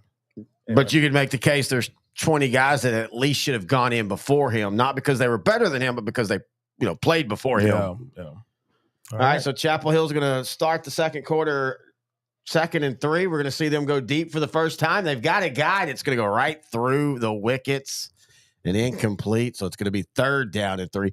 Good spot for trying that on 2nd and 3. Yep. You're probably going to go for it if you don't make it here, as long as you're either neutral or positive play. If you have a negative one, you might not. Why does he not have his mouth guard in his mouth? Oh, that bothers me on college too. Here we go with a handoff on 3rd and 3. Stewart's going to power forward. Got it. Good job. Right up the middle too. That's kind of risky. Yep, 1st and 10, Chapel. This is what they need. They need one of these. They need to probably have this ball for another 4 or 5 minutes and then score a touchdown. Do not settle for a field goal. 1st and 10, Chapel Hill at the 46.5-yard line. Thank you. Brisbane with a design keeper, going to get a couple of yards. Again, that Anna defensive front is being really physical at the moment. 2nd and long coming up.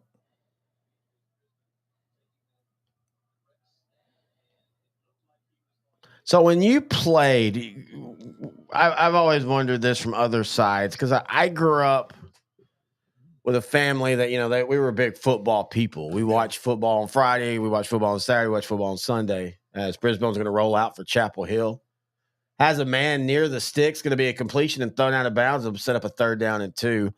So my family, I knew other high school teams because before I even got into high school. Was that how you were, or you just could you talk? Did you know even the teams you were playing other than what your coaches told you? No, I didn't know anything.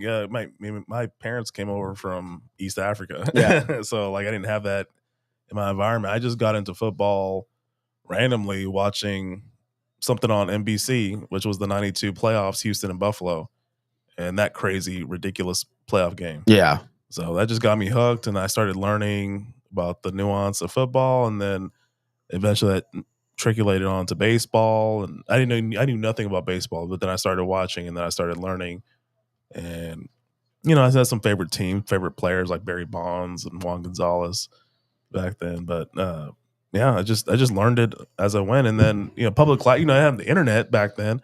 Dial-up was 2 years away in '95, but back then I could just go to the library. They have almanacs, encyclopedias, and I just became a fanatic about it. Now these kids nowadays are very lucky. They got their Pro Football Reference. They got Wikipedia. Oh yeah, they play Madden. I mean, we some people joke about that as it's 3rd and 7 for Chapel Hill now as they're rolling out. Brisbane's going to throw the ball deep down the field. He's got a couple guys there and another dropped pass that should have been caught. And now it's going to be 4th and 7 and a drive that was looking really promising. Now they might decide to punt. High pointed the ball like you want a receiver to do as he went up, but he just couldn't bring it down. It's the 2nd time he's dropped it. If only his mouth guard was in his mouth.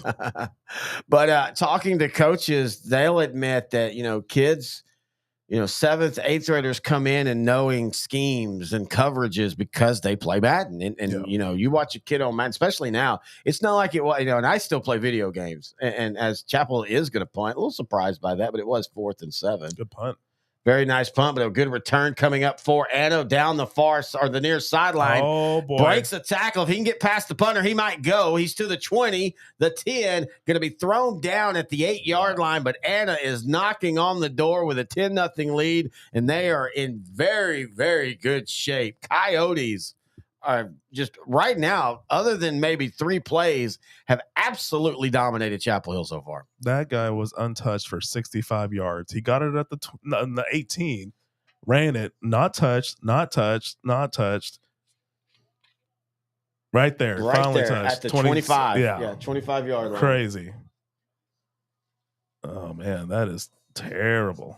Yeah, Chapel Hill is just not playing well right now. You know, honestly, if that was the same receiver that dropped both passes, if he just caught that one, the both of them were in his hands. So, yeah, Chapel Hill is not far out, but they definitely need to have a different response next drive. Williams hands off to Chumley. Hold them a field goal. That is a win if you hold them to a field goal. Oh yeah, big time, big time. They had the great drive or stop last drive. They settled. You know, they made Anna settle for a field goal. They do the same thing here. It's still a win. And they're still in it. You know, that's football now. Football today for defenses. You and I talk about it all the time. Grant and I talk about it. Coaches I talk about it. You know, it's not about going out and holding teams to under 100 yards. It's about forcing field goals. I mean, you look at the Cowboys, and here we go real quick. 2nd and goal. It's at the 8. They cannot get a first down. Williams looking to throw, has a man, and it just kind of threw a little bit to the far side. But, you know, it frustrates me in the game. But Dallas, man, if they're not getting pressure on the quarterback, they're going to give up yards. But they do such a good job once they get into the 20, and they force teams to kick field goals. Yeah, they just put a little bit too much on it. So it's going to be 3rd down and goal. And here's what you're talking about. Chapel Hill, man, this would be a huge moral boost. Yep. And keep the game at 2 scores if they can hold Anna to a field goal here. From the 7-yard line, 9:20 left in the first half. Williams is back to pass. That looks like a design draw, trying to get to the outside. Makes 1 man, makes 2 men miss. Oh, and he just falls short. I thought he was about to do it again. How did he split those 2 guys? That's unbelievable. And he's a sophomore, man. He is a sophomore. You might as well just take a pen. Make it permanent. Make it permanent. They're going to win the state championship next season. Well, now, next year, they're going to be up in 5A, and it's a little different. They'll be up in 5A Division 2 is where the realignment numbers are. If you're following high school and you don't realize this is realignment year coming up, that means here at L4 Media, we're going to be having shows all of February, March, and April, just talking with coaches moving in and out of 4A, 3A, and 2A, talking all the new districts. I love realignment. I don't care to do the projections like a lot of people do. Seth Barr is going to call another timeout. Hey, let's see if our commercials are working now. Is your demanding work lifestyle in need of fire-resistant clothing that can keep up? Well, L4FR clothing should be your go-to for quality, affordability, safety, and style. L4FR was founded by a third-generation oil field worker who is also a veteran. Thus, this company has a deep appreciation for reliability and longevity, all while we provide first-rate customer service.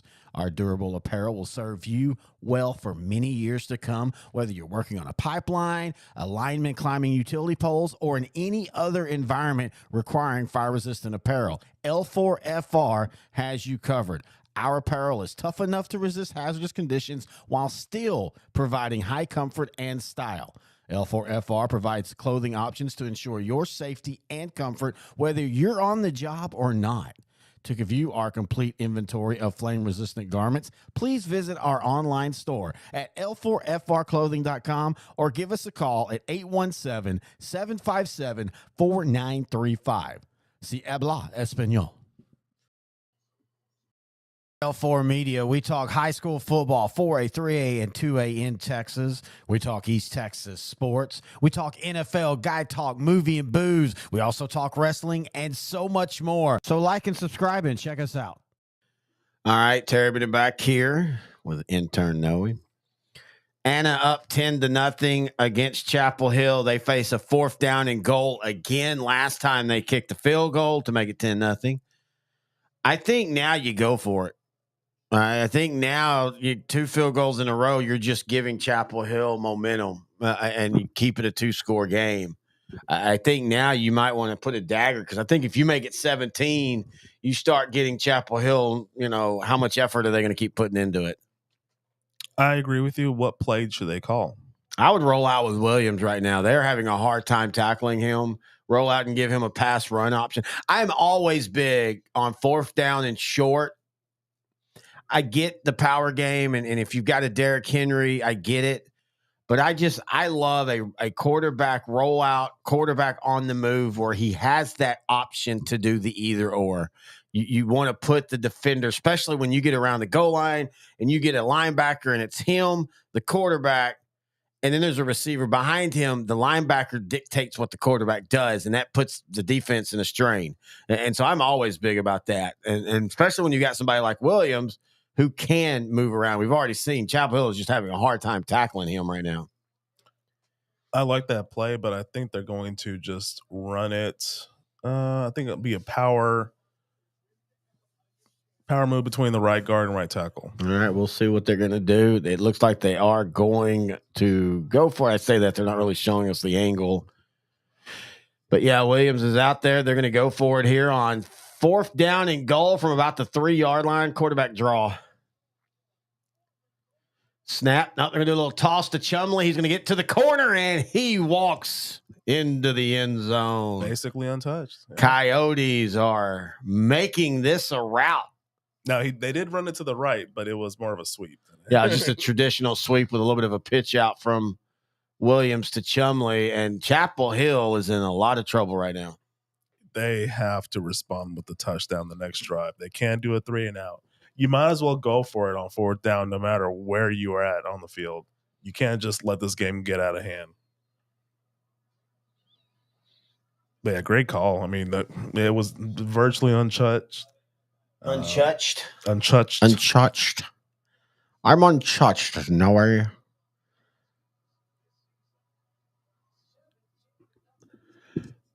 So it's 17-0, Anna, with 8:35 left here in the second quarter, and another, dagger early in the Chapel Hill, and Chapel Hill they just kind of look lifeless right now. They've looked, and some of that. I sometimes wonder the starts. This game started at 11 a.m. I think they're tired on defense. They've been on that field for most of this game. Yeah, they really have. And the last 2 defensive drives, they've actually been pretty solid. They held them to a field goal last drive. They didn't have bad field position. They had terrible field position on this drive, and they still held them to forcing them to make a 4th down decision. So the defense to me is playing solid outside of that first drive. What I need to see more is of the offense making conversions. The receivers need to make catches. The receivers needing to put their mouth guard in. Dude, let it go, brother. I can't. I got another half of this probably. I'm pretty sure that mouth guard flopping got in his face and it obstructed his view of the ball. All right, so Chapel Hill's going to take the kickoff at the 2-yard line. He decides to bring it out. That's Ricky Stewart. He gets to the outside. You got to put the ball in your best player's hands. I don't like that mouth guards. A lot of them now look like pacifiers. That's the big style. Michael Irvin never did that. Well, no, his didn't look like a pacifier. His was the old school. That was if you look at them, they literally they're pacifiers. They have the back end of them, the end that we see looks like a pacifier. Okay. Yeah. See what I mean? Oh yeah, kind of. Yeah. No, what Michael Irvin wore was the old school. He connected it to his helmet, and it was the old big one that was all the way up. I like those. As Chapel Hill now trailing needs to do something big, and another drop by the same wide receiver. Oh man, and he still doesn't have his mouth guard. Dude, just let it go. I promise. Look, I apologize if anyone's watching. I keep saying this, but it's funny. And it's neon green, and it doesn't even match. No. Why does he have to be a talentless guy that is also tacky as well? Oh, these are kids, man. These are kids. 3 drop calling balls. them talents. Kelly's actually had a really good year this year. Brisbane back, drops the ball on 2nd and 10, picks it up, scrambling now in a ton of trouble. All the way back to the goal line. He's going to be tackled at about the 2-yard line. That is not a safety, though. No, it's not a safety. And this is what I was talking about. He dropped the ball and he was very lethargic. I mean, there was no sense of urgency from him. Chapel Hill right now is just sleepwalking through this, man. Watch it. Drops the ball. And look, just, okay, yeah, I'm going to pick it. Oh, okay, I'm going to run. Wow. So now it's going to be 3rd and forever at your own 1. You can't go for it now. I mean, you talked about maybe you go for it. I mean, now if unless you make up 20 yards and it's 4th down and 1, you've got 26 yards because it's 3rd and 27. Draw. Yep, draw play. Ricky Stewart, that's a new running back in. He's going to get up to the 10, carry him up to the 15. Nice run, but I mean, it's going to be 4th down and 18 with 7:25 left. A very fast-moving game so far. And only one side has been offensive, and that's been, or you could say it's been Chapel Hill's defense that's offensive. Yeah. Hang on. Oh, wait, I don't have it anymore. I got rid of the rim shot. I was going to have a rim shot I was going to play when I said that joke. But, this is a lot like what the Toller Timpson game was. Timpson, we thought both teams would score. Timpson did. Toller never did, as Timpson went on to win 49-7. And, I mean, that's kind of how this game's playing out. Chapel Hill just has not looked engaged in this game at all today.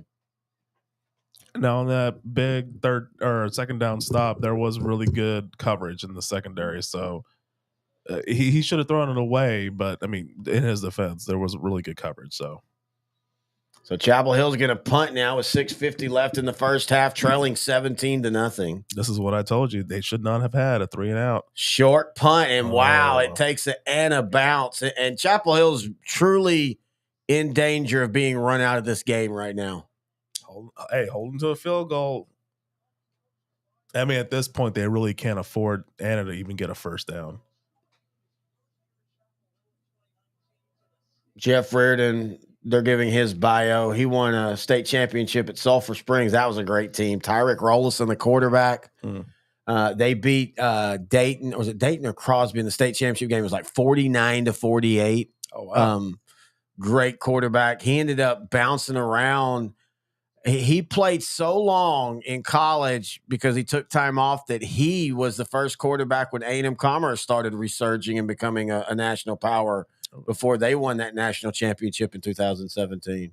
That you won't let me forget. No, I won't. You know who their quarterback was? Who?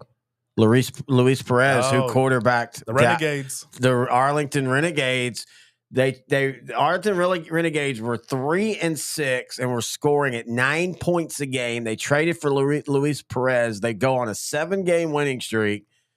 He leads the league in offense while he was there in Arlington Renegades. That's another this is my favorite sports year now, simply because the Arlington Renegades also. I forgot about that. So Anna now with the ball. They're going to try to go deep down and end this game, but it's going to overthrow their wide receiver. Haven't seen Jacob Emmer since he got hurt. Yeah, don't think he's going to be back until the second half at earliest. This guy also should have his mouth guard in. So far, though, they haven't really missed Emmers. He was 2 catches, 14 yards. They haven't really needed him. I'm telling you, brother, that's an NFL. I mean, that's just a football thing. I can't remember who it was for the Cowboys. Always has his up here. Always has it up in his helmet. Then what's the point of a mouth guard? Exactly. So 2nd down now. Williams looking to set up the screen. And Chumley catches it. He's wide open. 1st down inside the 15, down to about the 13-yard line. And once again, Anna is easily going down the field. I don't think I've seen a screen like that where it's right over the middle. And the lineman didn't go past the line of scrimmage. That's impressive. Yeah, that's a really well-timed screen there. That's one of those old school ones. Well, I like the hat that Coach Reardon's wearing. Is he a redhead? Yeah. Oh, yeah. He has no soul. So looking to throw another screen right down the middle to Chumley. He's got the 5, runs over a defender. Gosh. And this is getting easy. This reminds me of the Raider-Charger game from last night. Man, that was just two screens, two of the exact same plays. That's undisciplined. I was just praising Chapel Hill's defense right there. Yeah. Two straight plays, same play. Like if there's a specific assignment you have on a screen pass, and the linemen were just being aggressive because they're in desperation mode. They're trying to make something happen to stop Anna, but it's just not working. Yeah. I mean, Anna's easily on their way to their first state championship. What a turnaround, just a few years. Yeah, ever since Seth Parr got there. All right, we'll go ahead and just take a quick break here. 24-0 as Anna is rolling. Helmets don't protect every direction of force. And in some sports, a helmet just isn't part of the equipment, like basketball or soccer. Hockey has a small type of helmet. They just don't protect you against all the directions of forces that come into play. You can get forces on top of your head, on the side, on the back, but under the chin, there's nothing to protect that except for a physiologically positioned jaw. Putting your jaw in its physiologic rest position brings the actual jawbone away from the skull so that when you receive that force from an impact, that force doesn't get translated through the joint into that cradle of the skull, injuring the brain.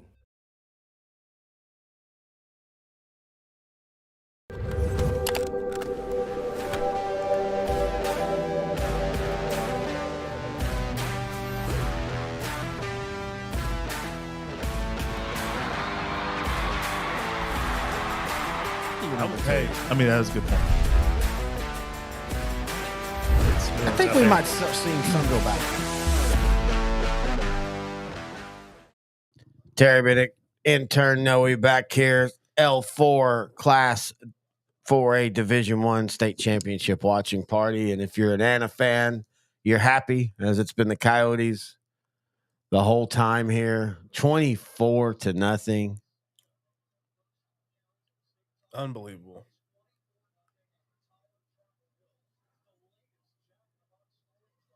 If they win, this would be the third team winning their first state championship we're now at the 7th of 12 games. Wow. Now, of course, against Toller and Timpson, I'm sorry, 4th. I forgot about Timpson. Jeez. Timpson and Toller, both of them had not been. So either one of them, so you had one for sure. But so far, that's been the theme of the state championships is the newcomers, first time winners. Chapel Hill's won 3 state championships. Their last one in 2011. Yeah.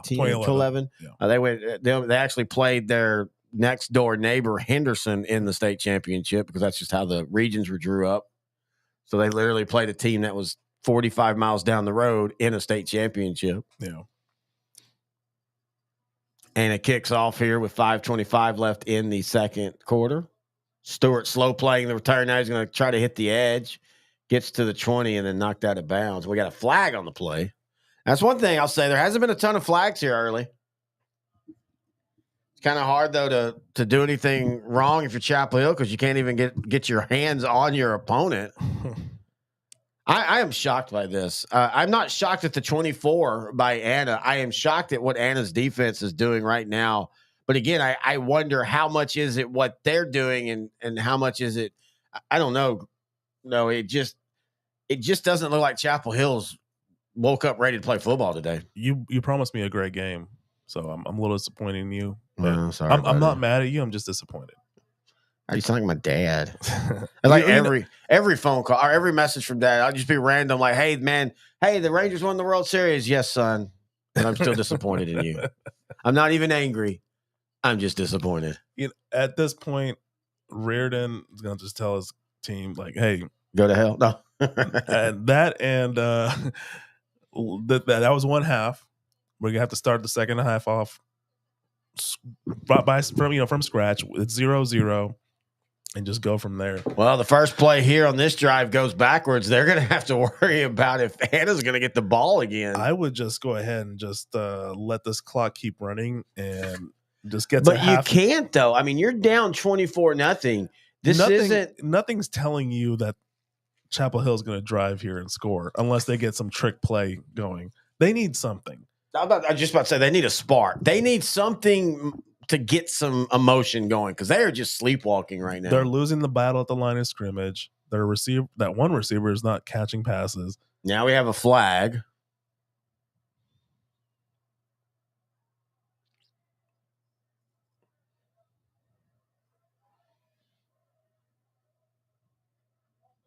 False start against Chapel Hill. At halftime, we're going to play some of the preview stuff for the next game. Again, if you don't know, high school halftimes are 30 minutes. That's the one thing, man, especially when it's last week of August, first week of September, it's 400 degrees outside, and you're just sitting there at halftime just standing around waiting. Oh, it's such a killer. So it'll be 2nd down and 15. 4:42 left here in the first half for Chapel Hill. 4th penalty on the Bulldogs for 25 yards. They're just going to do a little inside handoff, and Anna just absolutely dominating at this point. They timed it well. Coyotes are sensing blood in the water. I mean, this is utter domination at the front. And this goes back to, again, what we talked about. I don't care how fast, how great your skill guys are.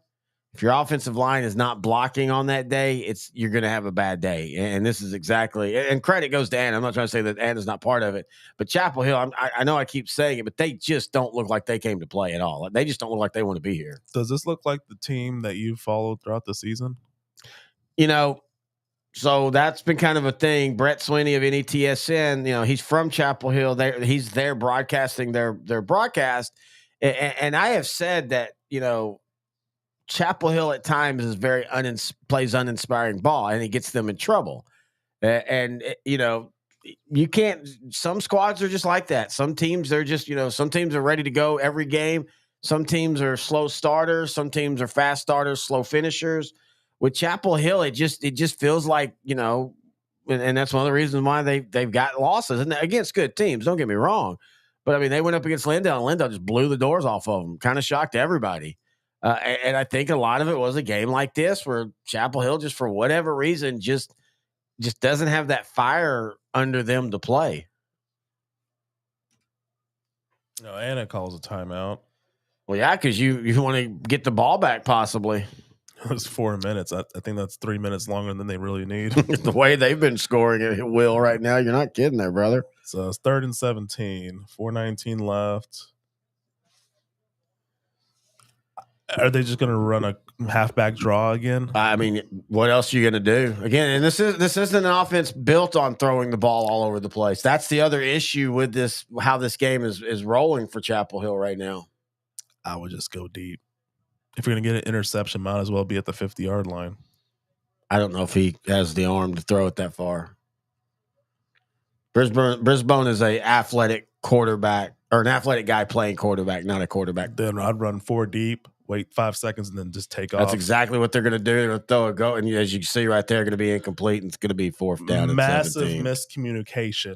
And I hate when teams, even after they didn't call a timeout, but after a timeout, there should not be miscommunication. Oh man, how many times under the Garrett regime for the Cowboys they'd come out of a timeout and just look like they didn't know what they were doing? That's the one thing. I don't know where they're going to finish this year. But Mike McCarthy, at least, after the first year, and of course, that got hurt halfway through it. But the first year, I felt that he was trying too hard because he was trying to change his image. But since then, you always at least feel that Dallas is prepared to play. You don't ever feel like they're just not prepared. As Chapel Hill's going to punt the ball, and it's going to be a short punt, fumbled by Coyotes. It's on the ground, and kind of how this day's going, there's no Chapel Hill Bulldog around him, and the Coyotes are able to fall on the fumble. Well, that could have been that play we were talking about that could have changed the momentum. I'm seeing a talent gap here between the two teams. And see, it's that, but there really shouldn't be. Like, there really, really shouldn't be. I mean, these two teams are, I'm sorry, 2 state champions. I said 3 earlier for Chapel Hill. I mean, they really are. These two teams, normally, I would say if you played this game 10 times, it's 5-5. And again, I'm not taking any credit away from what Anna's doing, but man, a lot of this just feels like just Chapel Hill is just not ready to play today for some reason. Anna throws out a little screen to their wide receiver. He gets a couple yards.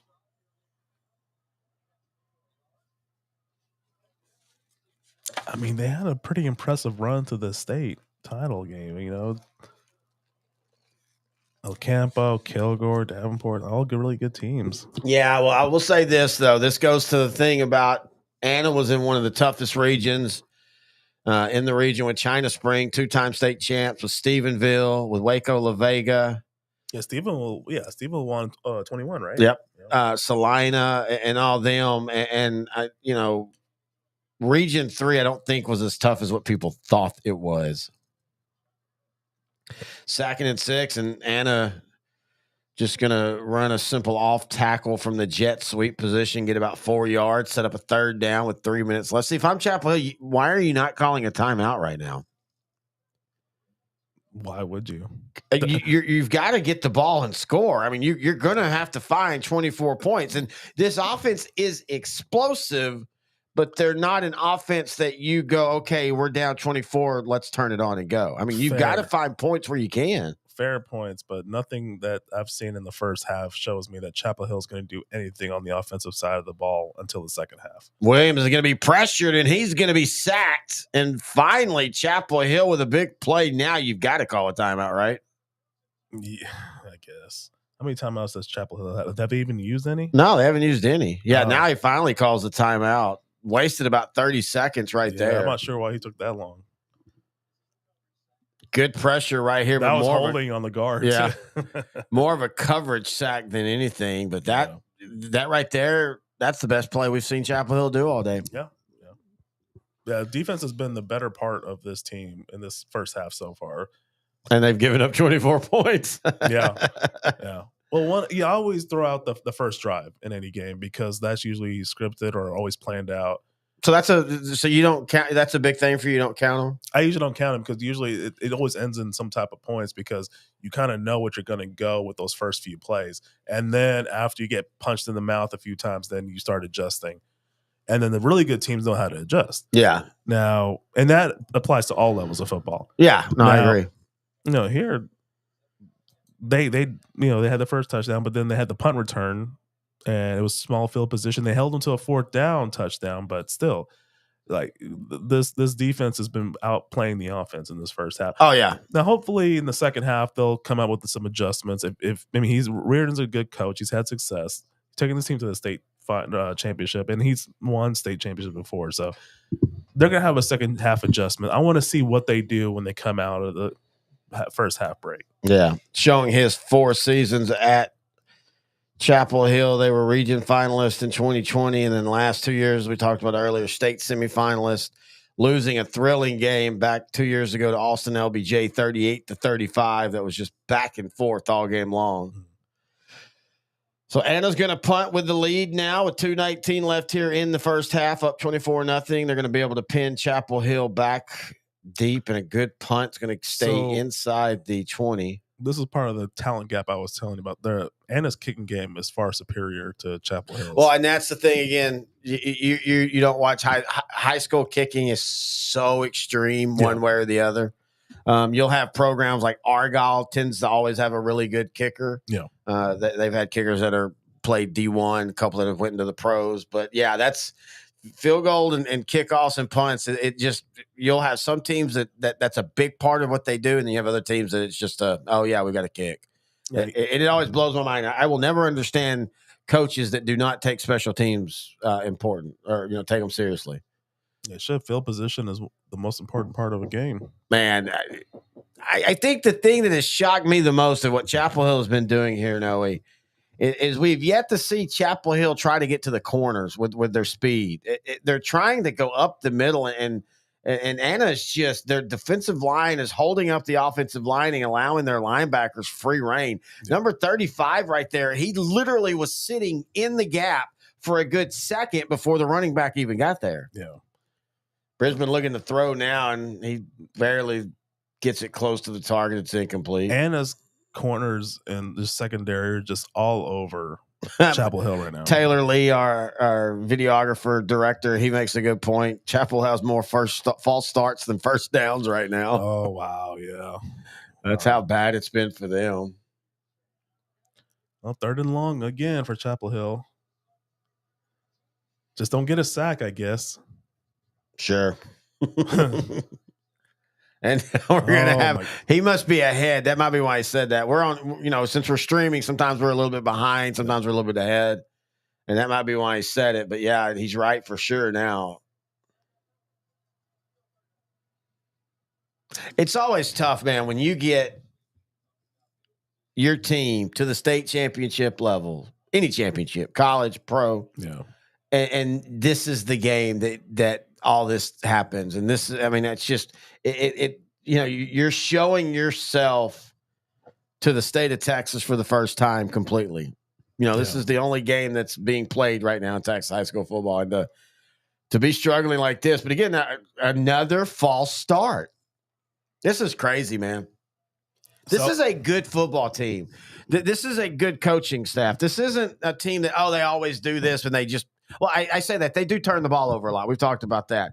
But, I mean, this is not Jeff Reardon's face could see it. He's just frustrated because, I mean, at this point, there's nothing you can do. I mean, what are you going to say?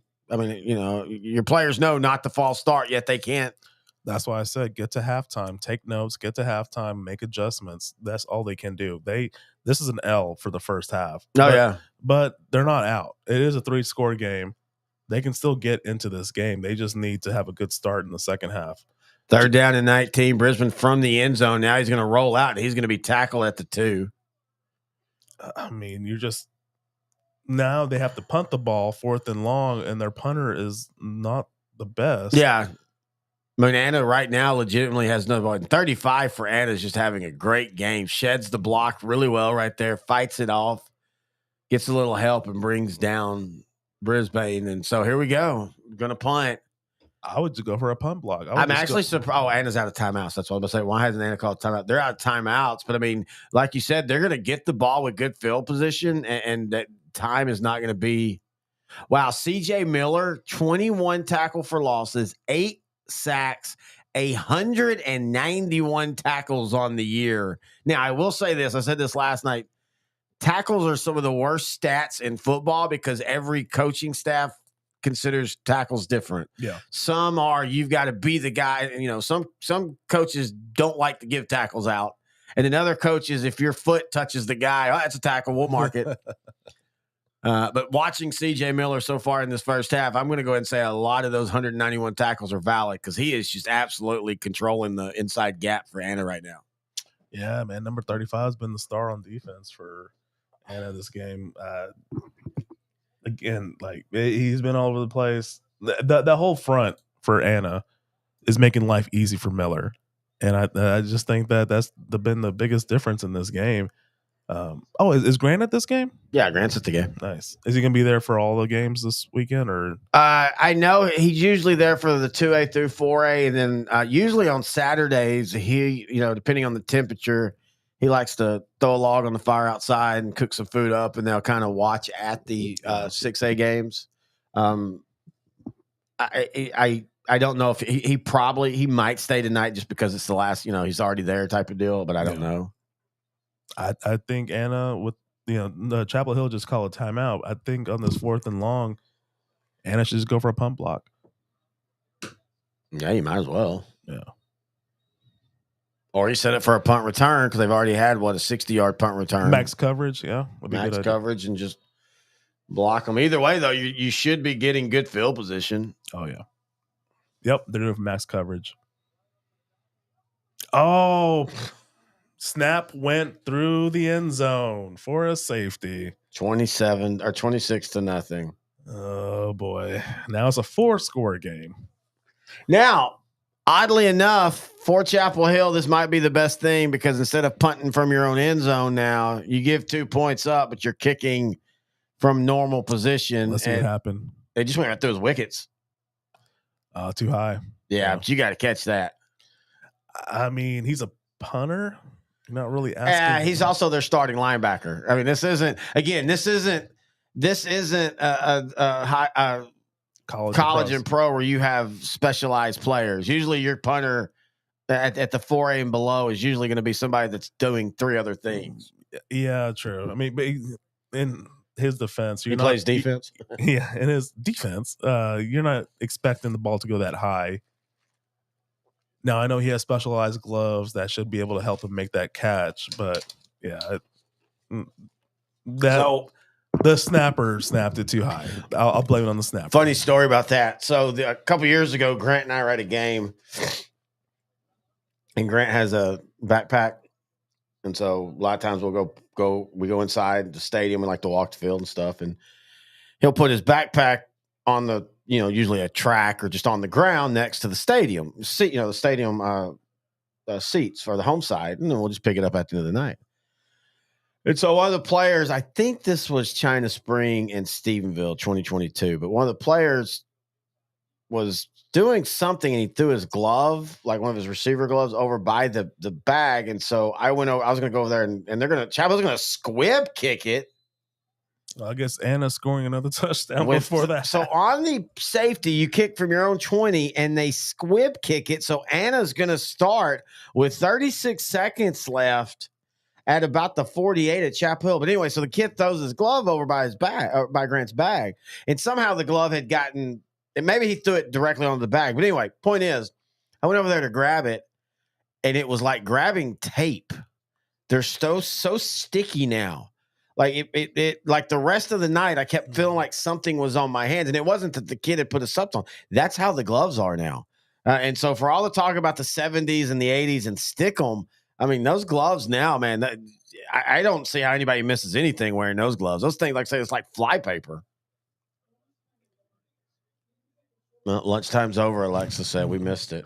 So with 36 seconds left, Anna on Chapel Hill side of the field, they're going to try to go deep down the field. They've got a man. Good defense right there. Good defense. And it's going to be incomplete, 2nd and 10. If I'm Anna, I just do that 2 more times and see what happened and then punt and go in at half up 26-0. The only positive thing here is Anna has no timeouts, so Chapel Hill can just do stuff like that. I mean, that was just great defense. Yeah, that was a good throw. A little underthrown, but still a decent throw. Yeah. Again, Jacob Emmers has not been in the game since he looked like he appeared he hurt his shoulder. Or if he's been in the game, he's not doing anything. They should go for that screen pass. Yeah, that's a good point. Williams being pressured now, rolling, looking. He's just going to throw the ball out of bounds. Oh, he had a guy there late. What happened? Chumley. It was Chumley. Yeah, it was Chumley. I think Williams had just made the decision to throw it out of bounds, and then Chumley kind of came open late. And so now it's going to be 3rd down and 10 with 22 seconds left here in the first half. I mean, Anna should just be happy. This has been as perfect of a first half as it's going to ever be for someone that's seeking their first state championship. Yep. Yeah, I mean, you score 26 points, maybe more. We'll see here. 3rd down and 10, 22 seconds left. Williams back. Being pressured, rolling.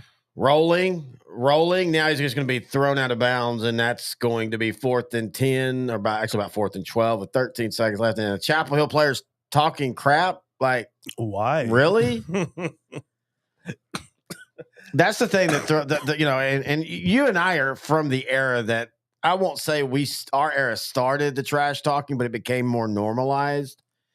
But situational awareness when you're talking trash and looking, I mean, you're down 26-0 and you're going to make, and a good play, you make a good play, but then you're going to start barking at the sideline. Like when you score to cut the deficit to 35 points and you start celebrating. I don't even mind with at least you score, though. I mean, here, this was just a sack as Anna's going to punt the ball, and it's going to be a nice punt. Probably, well, not going to be a fair catch. Going to say you'll run out the half, but there's 7 seconds left. But at least when you score, you score. I mean, this was just, I guess a sack. High school is a little bit different on the, NFL, basically anything behind the line is a sack. In high school and college, it's not like that. They try to decide if the quarterback's running or not. It's a weird way they do that. I always love it, though, because I think it's college, sack yards go against your quarterback's rushing stats. So you can have some really, if you're a quarterback that doesn't move around a lot, you can have at the end of the year, 37 rushes, negative 45 yards because, the sacks count against you. They were just showing highlights of what has been going on for Chapel Hill on offense. Their center number 70, one of the best players in the state, he's been doing pretty solid. I think it's everyone around him that's not doing their job. Yeah. Because CJ Miller's just living in the backfield right now. They threw the ball, and they're trying to decide if they're going to say it was incomplete. I think they are. Let's see here. Oh, I think he caught that. Yeah, that ball movement, it looks like it bounced off his fingers. Yeah. Yeah, he caught that's that. a catch, yeah. It actually bounced off. It looked like his right palm. Last play of the first half. Short out to the receiver.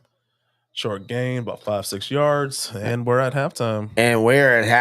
And wow, it has been roadkill, but not the Coyote. It's been the Bulldogs who have been just ran over early and often here. Anna up 26-0. We're going to take a break, and we'll be right back here on the Class 4A State Championship watching Pootie.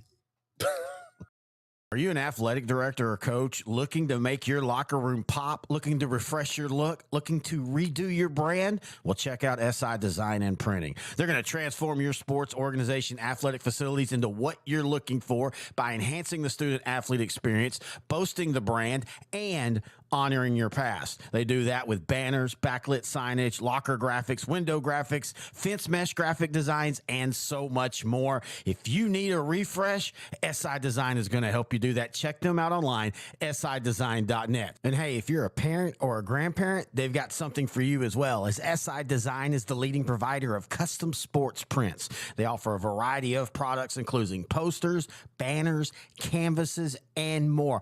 All you have to do is upload your high-quality studio or action shot, and SI Design will create the memory for you. For more information, all you have to do is go to their website, sidesign.net/sports prints, and you'll get all the information that you need. You can also find them on Facebook. Just type in SI Design and Printing. Give them a call, 254-405-9492, or you can email them, info@sidesign.net, and tell Kyle that's Sideline to Sideline. Terry, but back here as we are at half. And so what I'm going to do now is, for people that might not get to watch the next game, we're going to play some of the preview stuff we have from Grant and the guys when it comes to the Gilmer-Belleville game, which will be the second game today, last game on the year for L4 Media High School live coverage. I guess we'll start with Brett Sweeney. I know he's not happy right now doing the Chapel Hill game, but here was his thoughts on Gilmer and how they're going to do today. Brett, let's talk East Texas, or at least one of them. 4A Division II, of course. You're listening to the 4A Division II preview show. Gilmer 12-3 versus Belleville 15-0. You said it best in the intro. We thought there would be a team from East Texas. We didn't think it was going to be this one, but man, you got to tip your hat. I think people get mistaken of what championships are. Championships isn't necessarily finding the best team for the season. It's finding who wins the game at that moment. And that's what Gilmer did against Carthage. They made one more play than Carthage did in that thrilling game. Yeah, it was thrilling. Yeah, we actually were out another broadcast and turned the games on as we're packing up, and that game was still going. First off, Gilmer has a chance to go down and win the game, and the quarterback goes in for the touchdown. It's Carthage kind of Olay defense, and we're like, oh no, here's the Big Red Sea, as we call them on our show. And they methodically, Surratt took them down the field and scored, and 2-point conversion, went to overtime, and then Gilmer was forced to kick a field goal. That's it. Carthage would go down and score, right? Yep. And not so fast. They fumble it. I felt bad for Jet Surratt. I mean, after that great drive he just had, he fumbles, Gilmer picks it up, and they move on. And not only do they move on, but they move right through Glen Rose like they were sitting still, 49-72.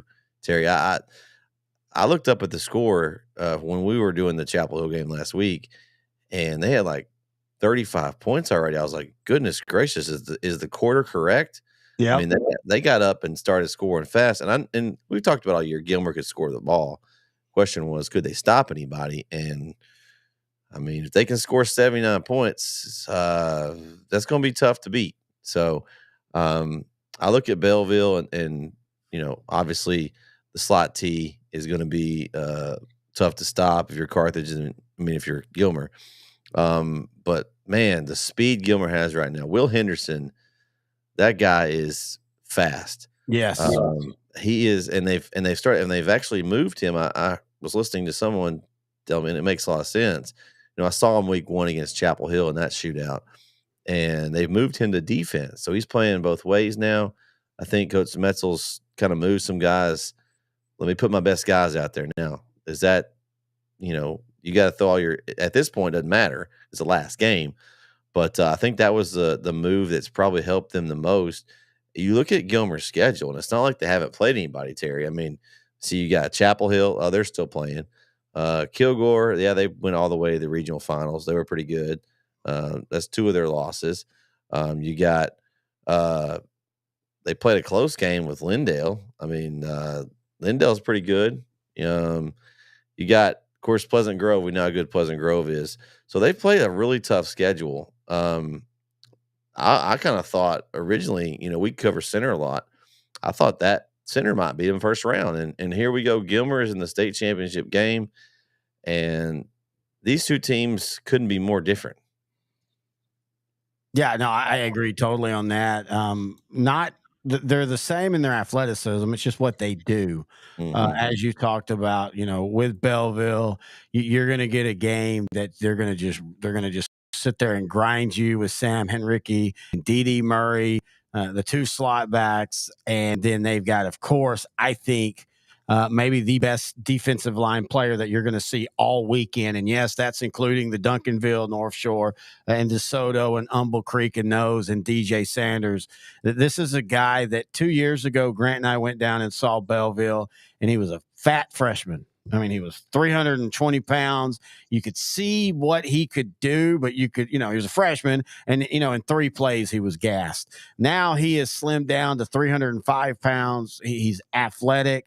He's mobile. They move him all across the line, so you can't really say, okay, we're going to have to shut him down here. And they kind of do what Pleasant Grove used to do with Landon Jackson, the guy that's a stud now at Arkansas, where he kind of lines up where he wants to at time because the coaches know and trust him, and the players trust him, and also the other players know their assignments, so they know, okay, if Sanders is on my right, I need to do this. If Sanders is on my left, I need to do that.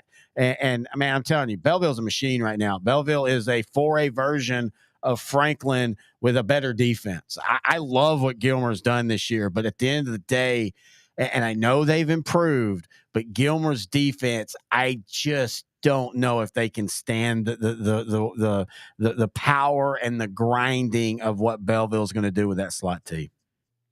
Well, it'll be interesting to see. It'll be kind of the clash. You've got Gilmer, who likes to throw the ball around and use their speed, and they want to score fast and score quickly, and then the ground out game of Belleville. You look down to see who Belleville's played. There were some tough teams. Of course, they knocked off the 2 that I was surprised is the win over Silsbee, 61-7. I was there for that. That one, I thought that was going to be a barn burner, and they just dominated Silsbee. And then, of course, they beat Jasper the next week. And so we know Wimberley is always there in that region. They're pretty much that Region 4 force that's always there in 4A Division 2. 1 by 2. That was a little surprising. I thought, I don't know if to me, I didn't think Wimberley was going to be as good as Silsbee. And, they're always good, but do we always question how good is Region 4 versus Region 3? So that was a little surprising to me. But I really think, if you'd asked me 2 or 3, even 4 weeks ago about Gilmer, I'd been like, I don't know. But we talked about peaking at the right time. We talked about how coaches can make adjustments. Gilmer, maybe not this team in particular, but Gilmer's used to being in these games. It's been a while. I think the last time they were in the state game, so they played Carthage 2 or 3 years ago. Yeah. And so it's been a little bit since they've been there. But when you put that Gilmer jersey on, you know what to expect. It's one of those, schools that we expect to win state. That's their goal at the beginning of the year. And I think they've won like 17 straight. Was it like 17 straight to the second or third round? I can't remember. I mean, they're used to winning. To me, I just think that the speed that Gilmer has, and I've seen it in person, is going to be a little much for Belleville. I think that I like the defensive lineman, and when you talked about moving him around, it reminds me, it's not the same body type, but it reminds me how the Cowboys use Micah Parsons. Yeah, You don't know, comparison. and you don't. It's a different body style. He's more of a lineman body style. As Parsons can be linebacker, he can line up on the defensive end, he can line up inside. But that's what kind of reminds me when you say that, and that's tough because it makes it hard for the offensive line to know, for as far as assignments and blocking, who's going to have who. When you know where someone's going to line up, it makes it a lot easier to scheme. So I think this is going to be tough for Gilmer. Do I think they're going to win? I think they have a chance to win. I do. Oh yeah, I think this isn't a blowout. I don't think by either way. I mean, again, unless Grant and I always say it, you never can predict if you get turnovers. I will go back to the speed thing. Gilmer's fast, but Belleville's pretty fast too. They just don't run a system that you see them getting a ton of guys out in space, so you don't get to see as many one-on-ones. But man, when Belleville, when Murray hits that edge, and if that linebacker ain't there to fill the gap, you might as well go ahead and church that one, because it's very rare that a safety wears him down. And I want to go back to the playoffs on Gilmer, because everybody's going to remember that Carthage one, and of course the Glen Rose one, just because of the basketball score. But let's not forget that Sunnyvale. Yeah, Sunnyvale did. That was Sunnyvale. Gilmer pulled out some of that old Gilmer magic and pulled that one away. And then the very next week, Aubrey gave them troubles. Now, to be fair, Aubrey got better as the season went along. They were in a spot of the region where you kind of forget about them because they don't have the toughest run. But I just, as great as that Carthage one is, I go back to that Sunnyvale one, because Belleville's one struggle was against a state finalist from last year, that I legitimately think that this year, if Wimberley and Carthage played, I think Wimberley might have won that game. Wimberley was really, really good. Cody Stover and that Noah Birdsong and that big offensive line, and they were just big, senior, physical guys. And that Wimberley this year was not Region 4 Wimberley. That was a Wimberley team that if they get past Belleville, I'll put it this way, if it was them and Gilmer, I would have Wimberley winning maybe by 2 touchdowns. Wow.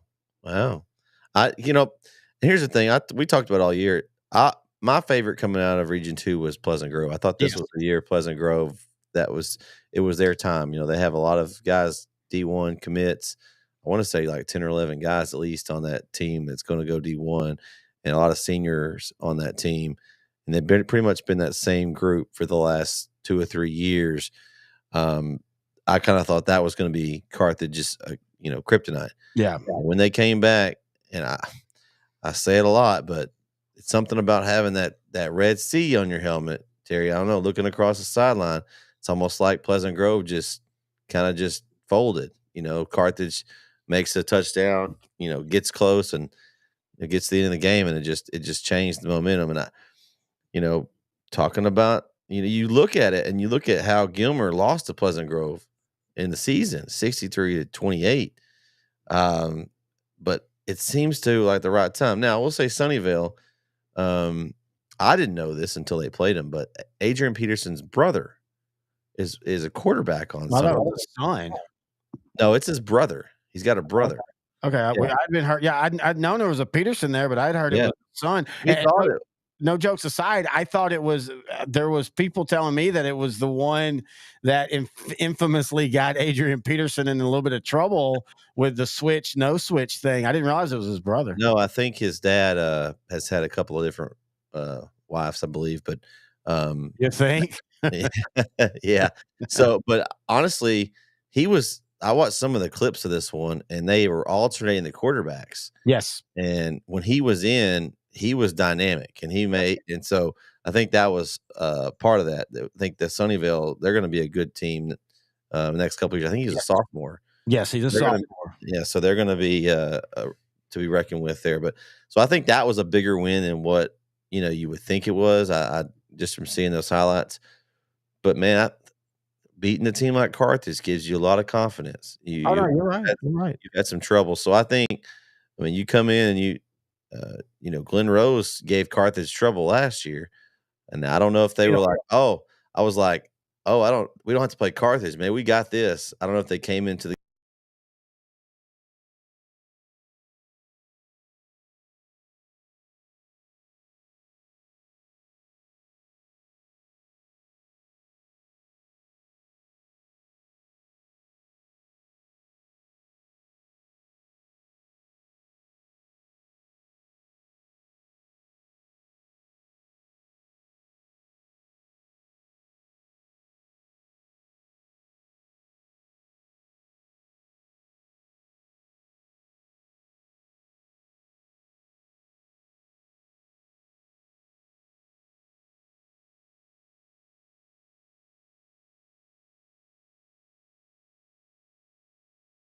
one of these teams would be here at the beginning of the year in Belleville. But if anybody tried to say that they thought Gilmer would make it through that region and be here, I'm going to call him. I called it. Oh, you called it.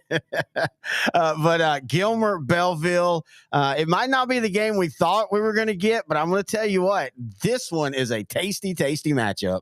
Yeah, it is, man. Belleville had to do everything they could do to pull it out against a very stout Wimberley team last week. Yes. Who, Wimberley was able to match their physicality up front. And then Cody Stover, that quarterback, just ran right behind that, and he's a strong runner.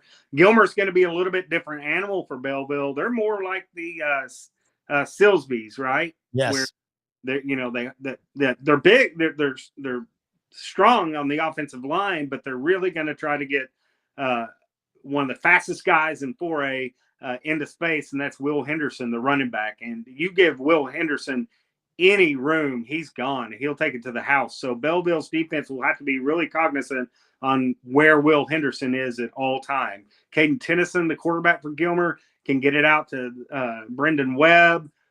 He can take off on you also. So the Belleville defense and DJ Sanders are going to have to play a really good, clean game to slow this Gilmer offense down. Yeah, but to me, this game, it all is on what Gilmer can do defensively, because even beating Carthage, they gave up over 40 points. Pleasant Grove, just ran over them and around them all day. That has been the weakness for Gilmer, even against average teams. And when you look at this slot T, and when you look at what they can do, and they do it different than other slot T teams, that you don't really see a lot of the, what we call the shitty guard read as much with them. They do it with their quarterback. And you and I joke about it. Like, this guy, he doesn't throw one pass a game, but the mastery that he does with the misdirection and stuff, it's fun to watch. If you're at the game or if you're just watching on TV, just watch how he does the handoffs and stuff. And I just don't know if Gilmer can stop them enough. Hey, didn't Belleville complete two or three pretty good distant passes last week? Yes, and I want to point out, you talk about that Winsboro game, and I know some people, when they're picking this, and they'll say, well, hey, man, they gave up 500 yards against Wimberley, and they did, but that was that type of win. We always talk about when you win a state championship, there's always that one game for Gilmer. I think it was the Carthage one. For Belleville, it was Wimberley, where it looks like everything is going against you. I got to admit, when Wimberley got that ball on that last drive, I thought they were going to win. It just looked like, okay, all the everything's going on Wimberley's side. And for Belleville to make that stop, that to me just tells you that was that game we were looking for from Belleville. What happens when they pop a team in the mouth and then they get popped back in the mouth? How do they respond? And I know they gave up a lot of yards, but I was really impressed with how Belleville ended up winning that game. Yeah, sometimes you have to test your mettle, right? You can't just walk in 15 games in a row just, wiping the field with everybody. At some point, you have to be tested to be able to respond and to play under pressure. And it just so happened to be the semifinals for Belleville. And what better way to wake a team up, right? I mean, you can't, you got a bunch of teenagers that are just, they're walking through everybody. And, at some point, it's just human nature. You get a little complacent maybe, right? Yes. Maybe play off or two here and there. You get to the finals, you cannot do that. So I think that was the perfect time to have a team like Wimberley who can just, get up and punch with you, right? And Belleville was able to withstand that. I think this game goes back to, like you said, what's Gilmer's defense going to be able to do against D.D. Murray, Sam Renicky, and Corian Hood? Those guys, coming at you all night long. Each one of those, they can run between the tackles, but they'll really kill you on the edges, right? Gilmer's defense, I feel, has gotten better as the year's gone along. Yeah. The points maybe might not indicate so much, but you can see it. They're finally realizing, these young guys, especially up front, the front seven, are starting to realize, I need to be here. Here's my reads and my keys. They're starting to understand that, and it's coming around at the perfect time. Now, will it be enough against Belleville? I just don't think so. I think Belleville will win this ball game. Yeah, and we have to, and we've talked about him for 2 years now, and it still blows my mind. He's just a junior, but what DJ Sanders can do on that defensive line, and against Wimberley, they were moving him around, and even though Wimberley was scoring points, he was still affecting the play. And I'll contend that if it wasn't someone like Cody Stover at quarterback, DJ Sanders might have had 8 sacks last week because Stover was just so good. And I just worry with this offense that's predicated on the slip screens and then Henderson running the ball. I just think that Belleville can make enough stops. Now, I do think both teams will score. I think it kind of is going to resemble the Wimberley game, but I'm like you. I think Belleville wins like 42-35, something like that. Yeah, DJ Sanders is so disruptive that he takes many times double teams, right? Which throws your whole offensive game plan out. I mean, on its side sometimes, when you're having to commit 2 guys to 1 guy. And I feel like there's going to be times where Gilmer's going to have to double team DJ Sanders. You can't just chip DJ Sanders. You have to get a hat on him. You've got to move him out of there, at least keep him from getting a little bit of penetration, because, man, those slip screens, jet sweeps, when there's penetration, it just does not work.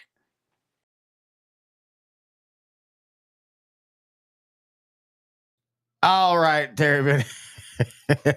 My getting us back on the air resembles the Chapel Hill offense going nowhere fast. They have 19 yards of total offense. Chapel Hill does -5 rushing, as Anna has been all over the Bulldogs since really the first drive of the game. Anna's up 26-0. They, on the other hand, they have 153 yards, which isn't bad. You're on your way to a 300-yard day. But, they're only averaging 4 yards of play as Anna. It's just field position, converting third downs, all that. Actually, third down, it's converting fourth downs. They're 2 for 2 on fourth down. They're 1 for 6 on third downs. I mean, the stats read like this game should be closer until you get to Chapel Hill has ran 23 plays in Noe, 19 total yards. They're averaging 0.83 yards a play. I mean, the offense, the passing game only has 14 yards. The running game has 5 yards. It's been a total lack of execution offensively for Chapel Hill. Yeah, they're not winning the line of scrimmage. That's basically what it all boils down to. They're, all-state center is doing pretty well at number 70, but the rest of them, they're just getting dominated by Anna's line, and CJ Miller's been just free to roam. Yeah, kind of like Ray Lewis back in the day in the early 2000s for the Ravens when they had Sam Adams and the late Tony Saragusa up there to man the front. I keep forgetting he's passed. Yeah. Speaking of NFL, you look at the sign behind me. Outdrank the coverage. That's what intern Noah and I do when we talk NFL football. And this week we're going to be back in studio right here. The same. The table will look different because I'll have the Cowboys stuff and the NFL stuff. I have a couple ideas for that. But you and I are going to do a watch party like this for the Seattle Seahawks and the Eagles in a key NFC game. Also, off seasons near us. And so for those that are new to the channel, our Outdrank the Coverage just isn't talking about the current NFL. We like to do retrospectives, look backs as we call them. This past off season, we looked back at the 5 Dallas Cowboy Super Bowl teams. We're going to have those again this year. I know one I think we're thinking about doing is the 05 college football season when University of Texas beat USC. Not only for that, but that whole season.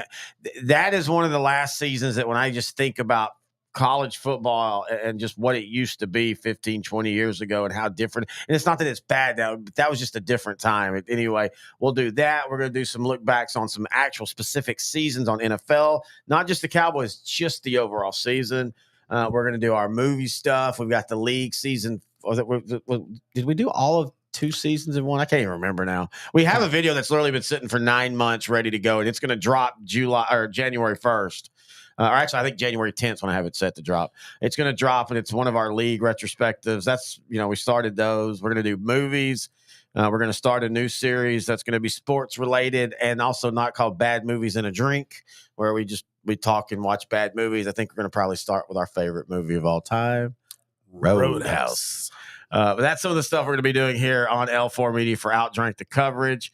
Also, we've got the new series that Tish Lee, Beyond the Sport. And I wanted to show you a little bit of that here before we get back to the second half of this Anna Chapel Hill game. Football, it's something that is a Texas favorite. Often it's prioritized above so much in our culture here in Texas. Coach Jake Johnson. He's the head football coach for the Mill South Texas high school football team. He's actually quite an imposing figure. Run it. But No cancer didn't care. It didn't care that he was a big, strong guy. It didn't care that he has a wife and kids. It didn't care that he was somebody's son. Cancer didn't care that he is a coach trying to help his football players become young men. Dogs! Go, go, go, go, go, go, go, go. Cancer didn't even care about his faith. When he received his diagnosis a little over a year ago, his wife and kids surrounded him in love and support. His parents immediately got in the car from Georgia and drove out to be with him and his family. His in-laws also came to help out around the house as well. Surrounded by help, love, and support, instead of fear and worry, Coach Johnson chose to move forward, walking in and relying on his faith. I don't know how good of a job I did, but I can tell you this. It certainly allowed me to speak truth into them that their value is not in winning a football. All right, Chapel Hill will begin the second half. They've got it 1st and 10 at the 18-yard line. A bad snap. Brisbane's going to fall on it. And if there was any illusion that Chapel Hill might come out fired up or something, the first snap, they just don't want to be here. That's the second bad snap in 4 snaps. Yeah. The safety that happened in this first half. That's a bad way to start the game. But you know what? The play's over. Actually, no, the other one's a drop. You're right. I forgot. I wasn't even thinking that. I was thinking of the other Brisbane fumble, but that was actually a decent snap. He just fumbled the ball. So it's 2nd down and 16.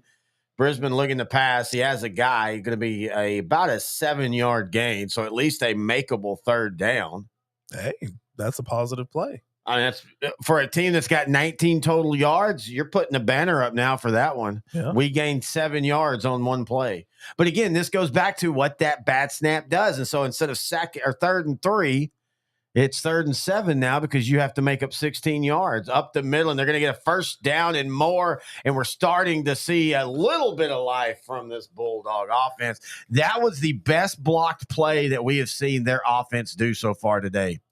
Hey, 1st down. I think they got all of their first half yardage in that one play. Basically did. That was Ricky Stewart's longest game. They're going to hand it back off to him again, the SMU commit.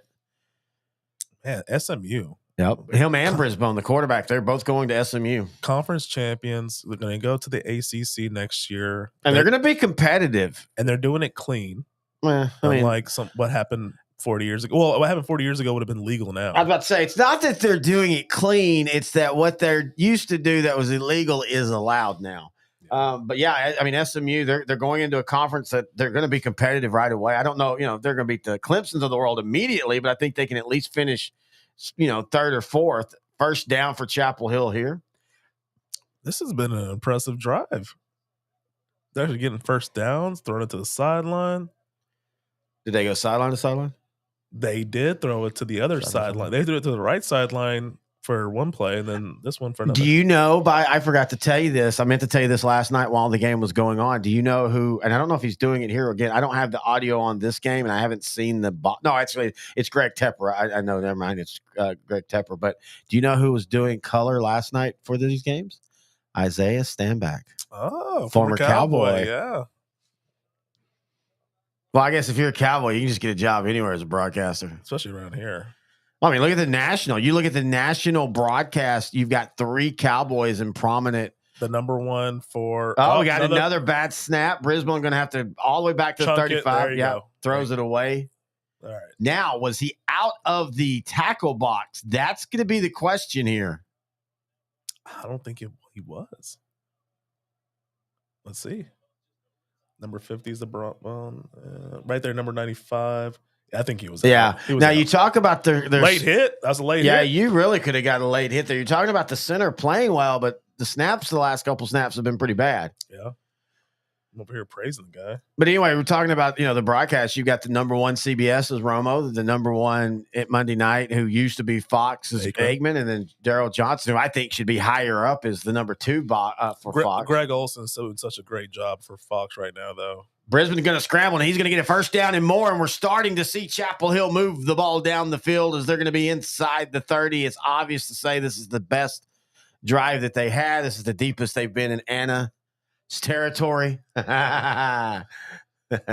X would like that joke. I'm trying to edit myself since we're doing sideline to sideline. Yeah, it's out drink the sideline. Hey, there we go.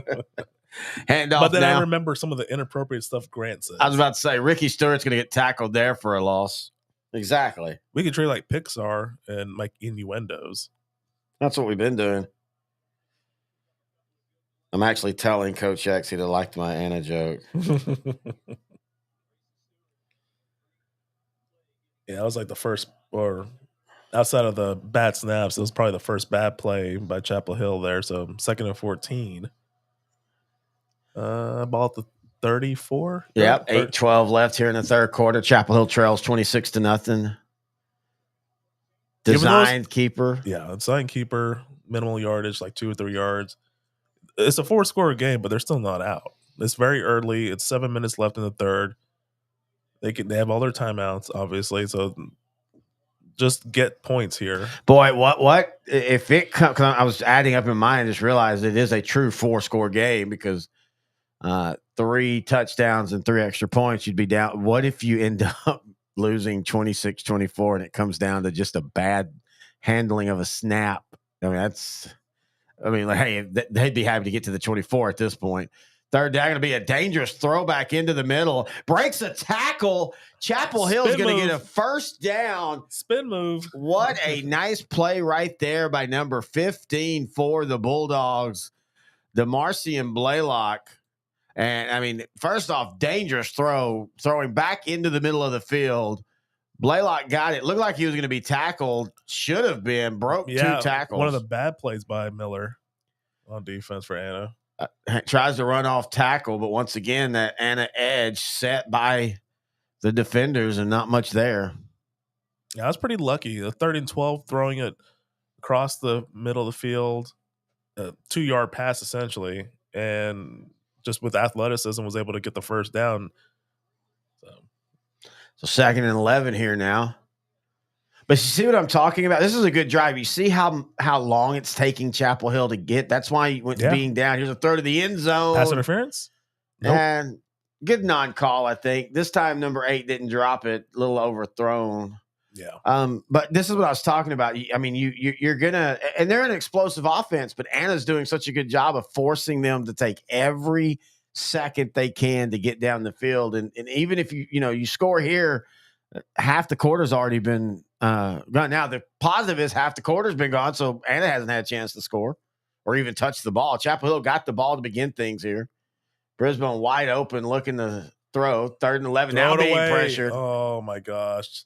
3rd and 11, you cannot take that sack. Yeah, that's not a good one right there. It was great. It was great protection for him too. Just throw it away. Well, I don't know how good their kicker is, but Grace Stewart.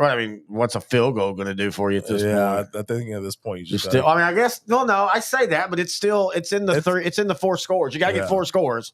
3 touchdowns and a field goal, you have the lead. Can they make a 48-yard field goal, though? Oh, no. Nope. They're going for it. Yeah, they're going to go for it on 4th and 18. Is that a different quarterback? No, wrong colors. Never mind. Whoa. Brisbane now 4th and 18, needing a miracle, being pressured, tries to escape. He does. He's going to try to run for it. He's going to fumble the ball, going to be picked up. Now Anna's trying to return it to the 15, out to the 20, and so that just worked like a 4th down. So Chapel Hill's deepest penetration into Anna's territory comes up empty. Quit laughing, you 5-year-old.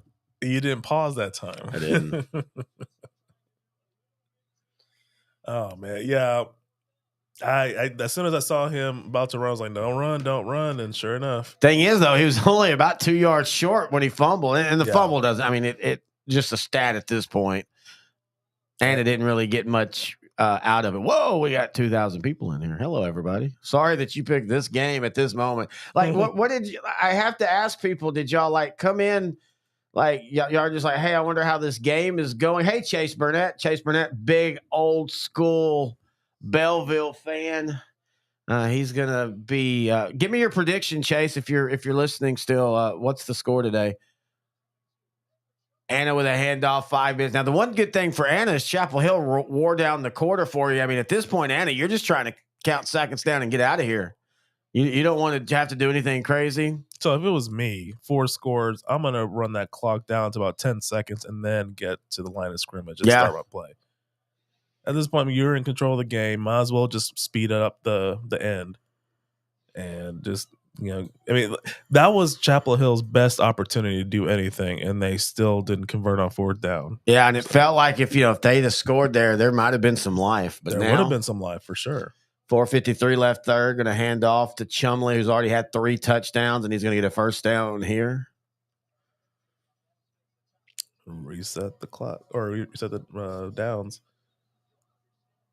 Yeah, I would just right now it's 35 seconds left. I just run it down to about 4:20 and then just run your play. I agree, but you have to do it in the flow of your offense. If you start trying to delay too much, then your offense gets stagnant. So you have to be still running your scheme, still running your plays, just taking a couple more seconds each time before you snap. And they're doing that now, as you see, the snaps getting down to under 8. Well, to your point, I don't want the defense to be able to time the snap. Exactly. Either, so. And if you start just waiting till 4 or 5 seconds, if 4 or 5 seconds for sure, then it's very obvious. But maybe 10, 15 seconds, then it'd be a little bit better. And they're just going to run it out the rest of the way. I mean, Taylor Lee's at the game, got a great image. Oh, that's going to be awesome. You got to post that. I don't know if you can hear us, but he's at the game filming right now. Nice. Yeah, AT&T is a pretty nice stadium. It's been 15 years old now. 2009. Yeah, so it's the 15th season of the new, or not new, stadium. Second down, going to be a first down and more for Chapel Hill on the throw and catch.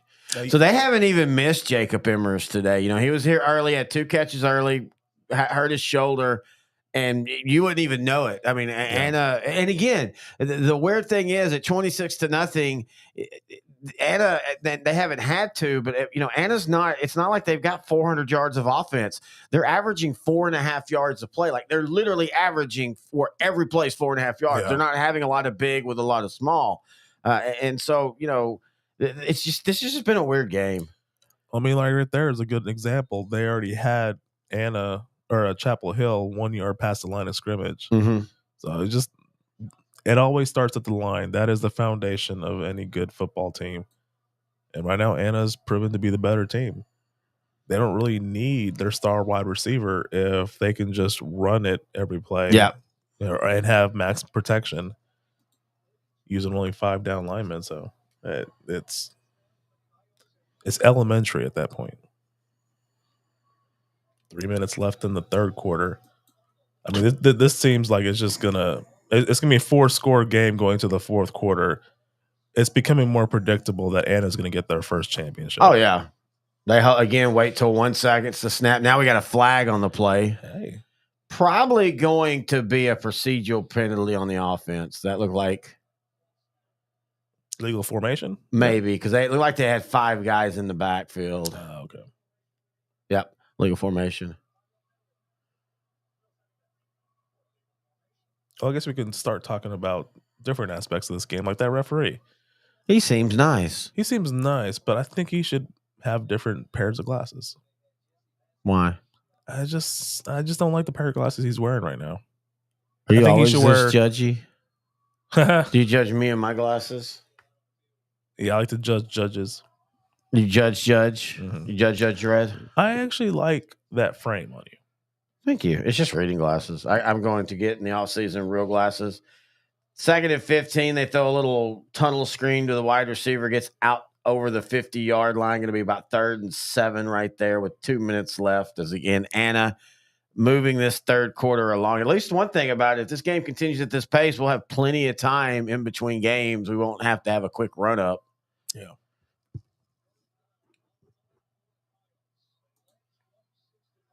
This could be something that goes in Chapel Hill's favor.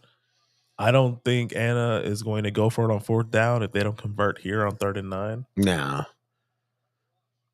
Looking to throw as Williams after a little fake. Good protection. Throw it away. Throw it away. We have a flag now on the play. Throw it away. Don't know what the flag is, as Williams is going to take a huge sack. And he didn't throw it away. But let's see what the penalty is. Offside on the defense. It is? Yeah. Oh, wow. Oh, Chapel Hill. Wow, dude. I mean, that's just the night or the day it's been for the Bulldogs. Anything good, they've immediately taken from themselves. Yeah.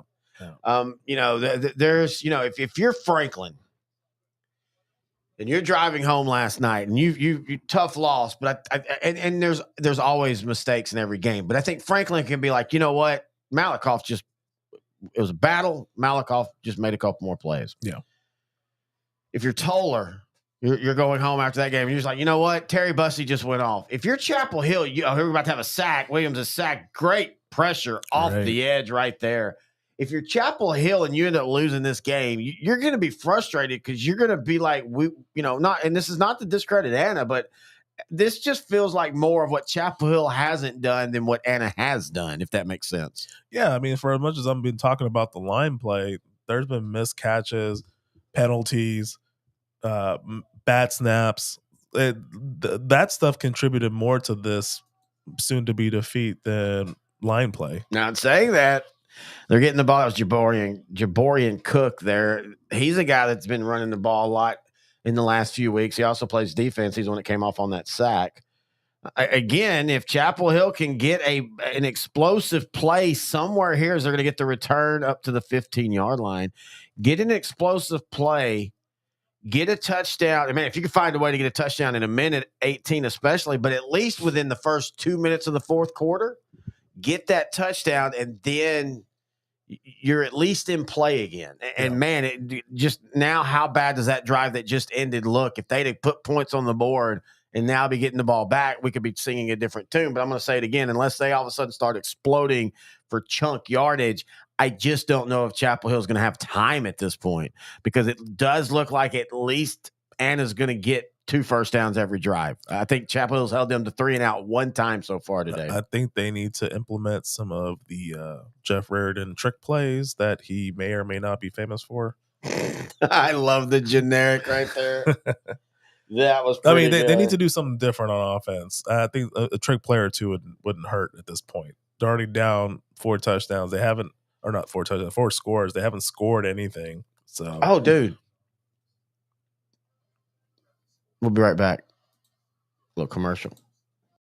Are you an athletic director or coach looking to make your locker room pop, looking to refresh your look, looking to redo your brand? Well, check out SI Design and Printing. They're going to transform your sports organization, athletic facilities into what you're looking for by enhancing the student-athlete experience, boasting the brand, and honoring your past. They do that with banners, backlit signage, locker graphics, window graphics, fence mesh graphic designs, and so much more. If you need a refresh, SI Design is going to help you do that. Check them out online, sidesign.net. And hey, if you're a parent or a grandparent, they've got something for you as well, as SI Design is the leading provider of custom sports prints. They offer a variety of products, including posters, banners, canvases, and more.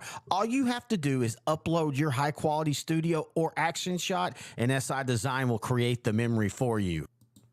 For more information, all you have to do is go to their website, sidesign.net/sports prints, and you'll get all the information that you need. You can also find them on Facebook.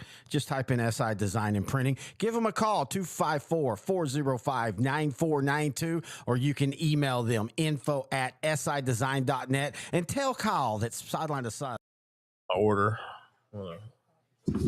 Terry, been back here. Sorry, quick commercial break because food got here and I had to go get it real quick. So you will see some eating on the air. Intern Noah is about to go get him a plate. So you go ahead and do that. I'll turn your camera off while you do that. So Anna's up 26-0 here.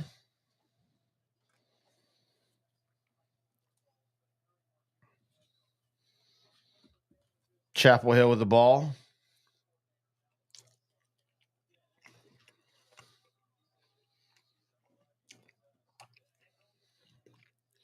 Chapel Hill had their best drive, the last drive, but still was unable to put points on the board as they failed on 4th and long in Anna territory.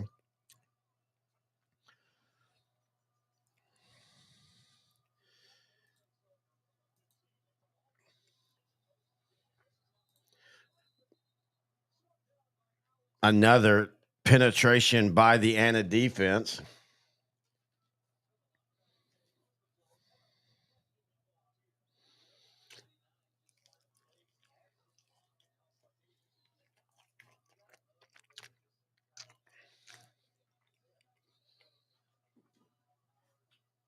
So 2nd down and 11, 50 seconds left in the third quarter. Brisbane on the play action. Anna was not fooled. It's going to be incomplete. And I wonder if they're going to call a intentional grounding there. That looked like that was nobody around. Did he get outside the box?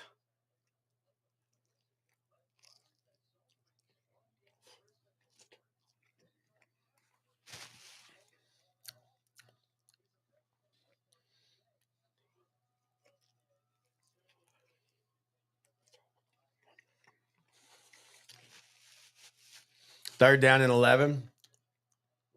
Draw play up to Ricky Stewart. He's going to get the first down up to the 30-yard line. So signs of life for Chapel Hill here.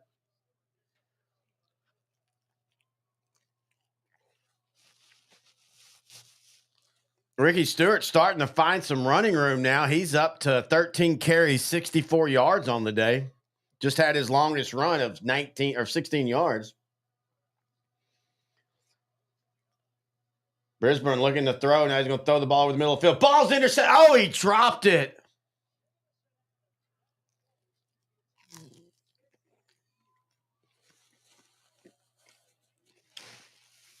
That should have been intercepted.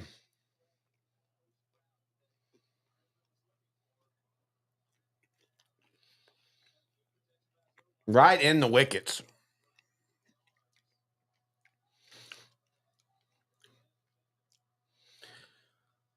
So 2nd down now, going to try to dump it off to Stewart. He's going to lose a yard, and that is going to end the third quarter. I'll get it right here in a minute. 26-0. Anna leads. We'll be right back.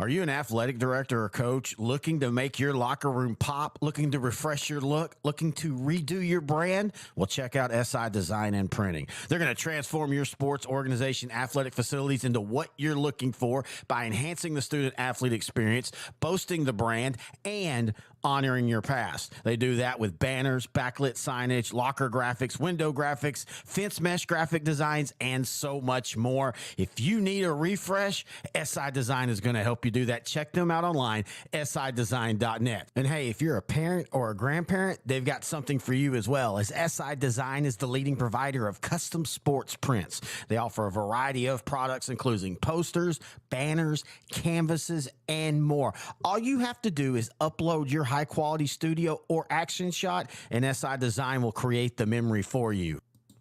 For more information, all you have to do is go to their website, sidesign.net/sports prints, and you'll get all the information that you need. You can also find them on Facebook. Just type in SI Design and Printing. Give them a call, 254-405-9492, or you can email them, info@sidesign.net, and tell Kyle that's Sideline to Sideline. Terry Bennett back here, intern Noe back here as well. You can't see him because the camera's off. What were you thought I was talking? Wow. Wow. So here's in the third quarter, you started seeing some signs of life from Chapel Hill. Yeah. But again, they're going to face a third down and long coming up.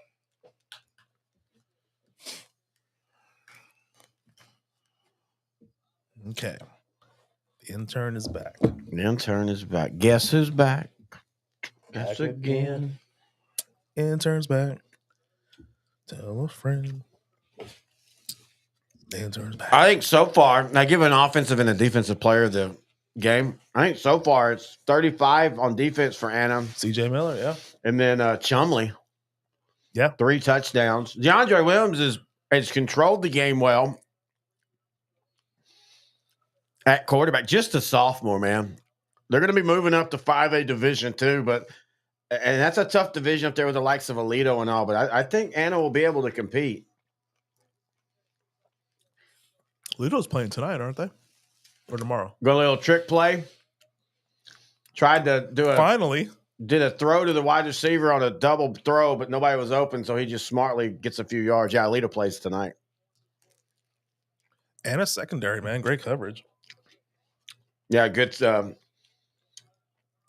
discipline right there. But, I mean, at this point, you're playing your role, and you're like, hey, if they're just going to throw it over there, I'm going to let them take care of them, and I'm just going to, mind my side of the field. So you're a head coach. You're up 4 scores, fourth quarter. Do you just start blitzing?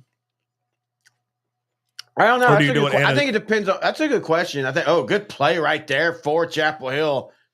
If it's going to be called a call. Now, in the championship game in high school, they do have review. I think your questions, a lot of it depends on who you're playing, like what style of team you're playing. If you're playing a team that's throwing the ball over the field, you probably want to still just at this point play soft coverage, just be smart, don't give a big play. But if you're playing a team like Chapel Hill where their run game is so important, then I think you start selling out, and you're going to force Brisbane to beat you throwing the ball. Yeah, his legs are definitely better than his arm, from what I've seen. All right, they are going to review the play, so we'll take a quick break here. AKA, I'm going to go get a pizza. Helmets don't protect every direction of force, and in some sports, a helmet just isn't part of the equipment, like basketball or soccer. Hockey has a small type of helmet. They just don't protect you against all the directions of forces that come into play. You can get forces on top of your head, on the side, on the back, but under the chin, there's nothing to protect that except for a physiologically positioned jaw. Putting your jaw in its physiologic rest position brings the actual jawbone away from the skull so that when you receive that force from an impact, that force doesn't get translated through the joint into that cradle of the skull, injuring the brain.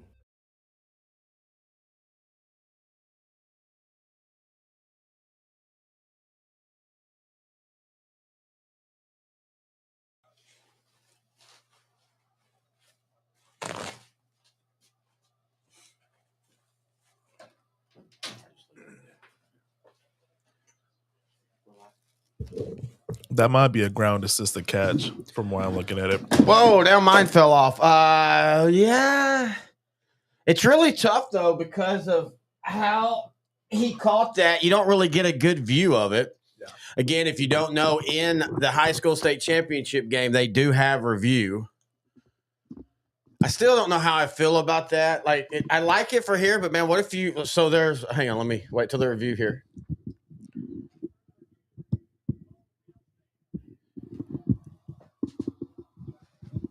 So they gave him the catch. I didn't even know what the field call was on the field. I guess so. So last year, Silsby and Cuero, in the state semifinal. Yeah. I'm sorry, the state or the region semifinal. Cuero won on a controversial call. I can't remember. I think he was down before he threw the ball for a 2-point conversion. And if they'd have had reviews, Silsby would have won. So if that game would have been played at state, but since it wasn't, so I don't really know how I feel about the. Hey, tell me those. I don't really know how I feel about that. Seeing the athleticism here on sideline to sideline, not direct coverage. But you got to catch with. I got another one. You got to catch with your hand, not your body. There you go. Catch with your face. As hits the sideline to sideline watching party and eating hour. Taylor Lee was just saying the same thing we were. If you look at the stats, this doesn't look like a 26-28 or 26-0 game. Again, Anna has not necessarily been prolific offensively. Part of it being good field position, first off. I mean, all three of their drives were short distance, including the big punt return. And then the bad snap gave them the 2 points on the safety. So, again, that's one of those where, stats don't always tell a game. Yeah, they really don't. Well, especially in this game. I'm a stats guy. I'll admit that. But usually it does. If a team has a lot of turnovers, not getting a lot of yards. That's a good point, yeah. Committing a lot of penalties, not converting their third downs, definitely not converting their fourth downs, they're more than likely going to lose the game. Wow, well, you're edgy with your going to be a first down throw. Man, they took a lot of time before. I don't know what they were doing. I don't know if maybe they had trouble spotting the ball, but they took at least 5 minutes of real time right there in between the review and finally getting playback going. And Chapel Hill, for the second time tonight or today, is inside Anna's territory. Hand off to Ricky Stewart. He's going to break a tackle. And you can see, that's one thing, you can see why SMU wants him. Yeah. With your blackout curtains and then like your curtains covering this, I can tell why you can't really tell the time of day in here. They did awesome. Yeah. A lot of nurses that work overnight would kill for this. Mm-hmm. And as you know me, I'm not much on light anyway. I usually keep it dark in the house. And so 2nd and 1 now. Brisbane on the zone read, going to get the first down. And and this is what we're talking about, though, especially because you didn't get that last drive. Yep. You're driving the ball, but I mean, you need to, you got to score quick. You're not going to get it with 10 play drives. Yeah. You're just going to make the score look better than what it really is. Yeah, exactly. Yeah, you're a gamer. So I went to QuakeCon in Grapevine this year with a friend. Oh, you did? Yeah. And they have a room there where it's all blackout and it's all monitors. People bring their computers. Mm-hmm. You're just gaming. Yeah. But as a gamer, you want everything dark except for your screen. So I think that would be something you would have been into. Same thing for me in just movies, too, and watching TV. Yeah. Just like a theater.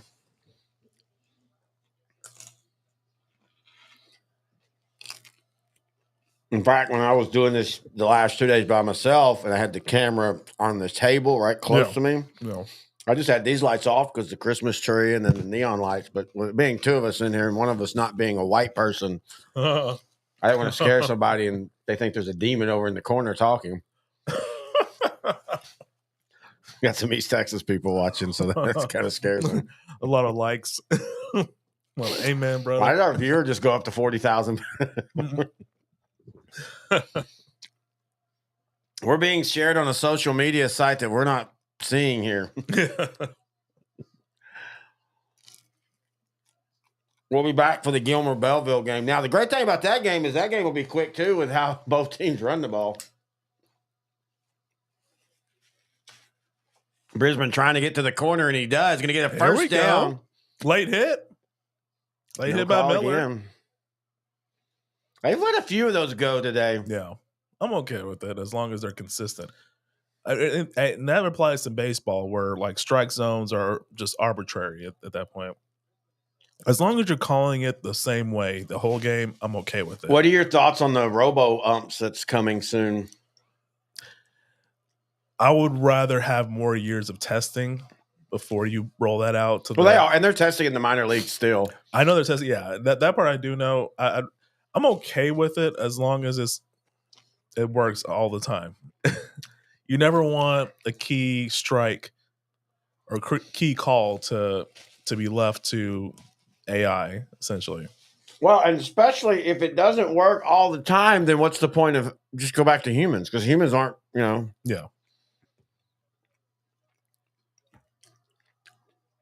I want them to name their robot umpire Angel Hernandez. Handoff up the middle. Anna keeps Chapel Hill out of the end zone. And again, this is 4-down territory. So. 4-down territory. This has been a nice drive, but Chapel Hill has no sense of urgency here. Yeah. You should be getting up and running a play. Yeah, right now it's 8:30 left in the fourth quarter, still down 26-0. You need 4 scores. You have all your timeouts. So that's one good thing. But, 4-down territory at the 2-yard line. They're taking their pretty little time to make this play. They're pretty little time. I like that. Little toss will actually count as that was a touchdown. Man. Great defense right there. Great tackle.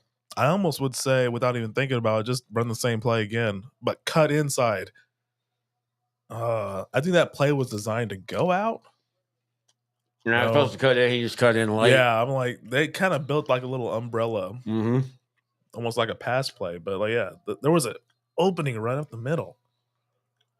He didn't run that way, though. Chapel Hill now is having to call a timeout because they don't know what they want to do here on 4th down. We'll take a quick break. We'll be right back. I was just going to. Are you an athletic director or coach looking to make your locker room pop, looking to refresh your look, looking to redo your brand? Well, check out SI Design and Printing. They're going to transform your sports organization, athletic facilities into what you're looking for by enhancing the student-athlete experience, boasting the brand, and honoring your past. They do that with banners, backlit signage, locker graphics, window graphics, fence mesh graphic designs, and so much more. If you need a refresh, SI Design is going to help you do that. Check them out online, sidesign.net. And hey, if you're a parent or a grandparent, they've got something for you as well, as SI Design is the leading provider of custom sports prints. They offer a variety of products, including posters, banners, canvases, and more.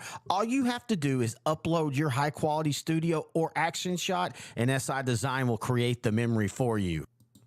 For more information, all you have to do is go to their website, sidesign.net/sports prints, and you'll get all the information that you need. You can also find them on Facebook. Just type in SI Design and Printing. Give them a call, 254-405-9492, or you can email them, info@sidesign.net, and tell Kyle that's Sideline to Sideline.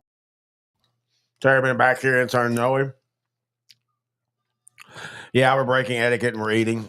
What do you want to do? Fight about it? Chapel Hill hadn't had much fight, but they are showing some fight here. It's going to be a 4th down and goal when they come back. Basically, a long shot, even if you score, but if you don't score, you can basically close the door on it. If you don't score, close the door. And this is why, you never know what you're going to get with any football game. But as Grant and I always talk about on Sideline to Sideline, you never know what you're going to get when you've got teenagers playing this sport. Yeah. And if you just told me that Anna would hold Chapel Hill scoreless into the 4th quarter, I'd have been. I just don't believe you. Yeah, from what you described the way this game would turn out, I was expecting more of a back and forth shootout. I mean, I really was too. Honey buns. When was the last time you had a honey bun? 2006, 2007 alumni base for Chapel Hill sent. I guess there's some again. We can't really hear the game because if we can't have the volume over while we're talking. But yeah, they sent a box. I'm not a big honey buns guy. Are you? I used to be back in the day. I mean, well, they used to be way bigger. And that's what she said. They used to be bigger and sweeter back in the day. That's definitely what she said. Now they're smaller and not as sweet. I never was real big into them. I'm not real big into packaged cinnamon rolls. I like cinnamon rolls that you bake, like Pillsbury. Oh, yeah. Fourth down and goal. Brisbane looking to throw. It's going to be incomplete. Oh, that was not pass interference. Wanting a pass interference, but you're not getting that call on that play. I mean, I don't even think it was pass interference, but even if it was slightly, you'll never see. Speaking of, okay, what is your thoughts on that? You hear the officials let them play in the fourth quarter. I hate that. A foul in the first should be a foul in the fourth. There shouldn't be it only matters when, blah, blah, blah. 100% agree. That's what I was saying earlier. If you're going to call something in the first quarter, like make it consistent throughout the game so the players can adjust. Mm-hmm. They shouldn't just be changing the rules per quarter. That's not how football go. So Anna's going to get their first state championship. Yeah, this is basic guarantee. In their first appearance. Unless they just completely... I don't even see a path that they could. Just run 3 draw plays, kill the clock. You're good. You're going to punt here unless Chapel Hill is in full give-up mode. There you go, 2 yards. Chumley with a hard carry right there. Next snap should be at 7:05. Seriously, 7:05 to go. You said next snap, like... Wow, you're timing out your murders. Neck snap. Neck snap. That's about 30. You want to snap it at 5. Yeah, it's snap it at 5. About every time, let the play clock get set, snap at 5. Let the play clock get set, snap at 5, and you'll be out of here in 10 minutes. Yeah, I mean, I don't think Chapel Hill players want to be there right now. That I think they know what the end of this game is going to be. So they snapped it at 7:09. Another draw. Got a few yards. It'll be 3rd and 3 coming up. 3rd and 2, 3-ish. Yeah, they're going to kill the clock again. Let's see. Next snap should be at 6:20. Now, debate on this one. Did Chapel Hill play good defense today, or did Anna realize early that they only needed a certain amount of thing and kind of went conservative? I don't really know. Well, it felt like Anna could move the ball at will when it was still early and they really needed to. They're looking to throw here. They moved well on that first series, and the rest of the series has been kind of just plodding along, getting 3 yards here, 4 yards here. Right now, they just threw for a first down, and they really didn't need their star wide receiver, like you mentioned earlier, Emmers. Yeah. Even without him, they've been relying on the running game. Well, and part of that's, him being out early in the year for most of the year, that I think made them a better offense because you had to find other people. Yeah. And then when he came back, again, he didn't end up doing much in this game because of the injury, but he made a couple key touchdowns in that Stephenville game that was back and forth. He made the game-winning, almost Hail Mary-esque style when they beat Frisco Panther Creek 42-38. Yeah, in this game, I would say it's a combination. I think Anna was the better team in this game. Yeah, but Chapel Hill did a lot of self-destructing on their end as well. So missed catches, bad snaps. So when they look, and like I said, when I say what I'm about to say, and I said it earlier, I don't mean it like they woke up and said we don't want to play. Sometimes a team just for whatever reason just doesn't. They're just not engaged. And that's what it felt like today with Chapel Hill. It just never felt like they were, again, maybe it is for them, the getting up early, the game time and all, because it legitimately looked like that Chapel Hill basically sleptwalked through this game. Now, some people will say that Chapel Hill traveled twice as far as Anna to this game. Wide open for Anna now. Big play right down the middle of the field. And that's all she wrote. Yeah, but I mean, you traveled 128 miles. That's versus not 63. Huh? It's literally twice the distance. Yeah. I mean, that's not. And you could even make the case that where Anna came from, traffic wise, that could be just as the trip could literally be just as long for them. You grew up in East Texas. I grew up here. You've been living here probably longer than you lived in East Texas. Almost. Yeah. You know probably more, just as much as I do, about the traffic in the DFW area. It sucks. Yeah, so especially during rush hour, especially for big games like this on a Friday morning. They're still passing. That's the funny part. I mean, it's a screen pass, but still, like, you'll see that in high school, man. Yeah, it's like that's very much like college too. They're going to still run their offense. And we went from like 2,000 viewers to 5. I'm going to blame the game and not no eat, no air. I don't know why he's doing that. I told him not to. little ASMR.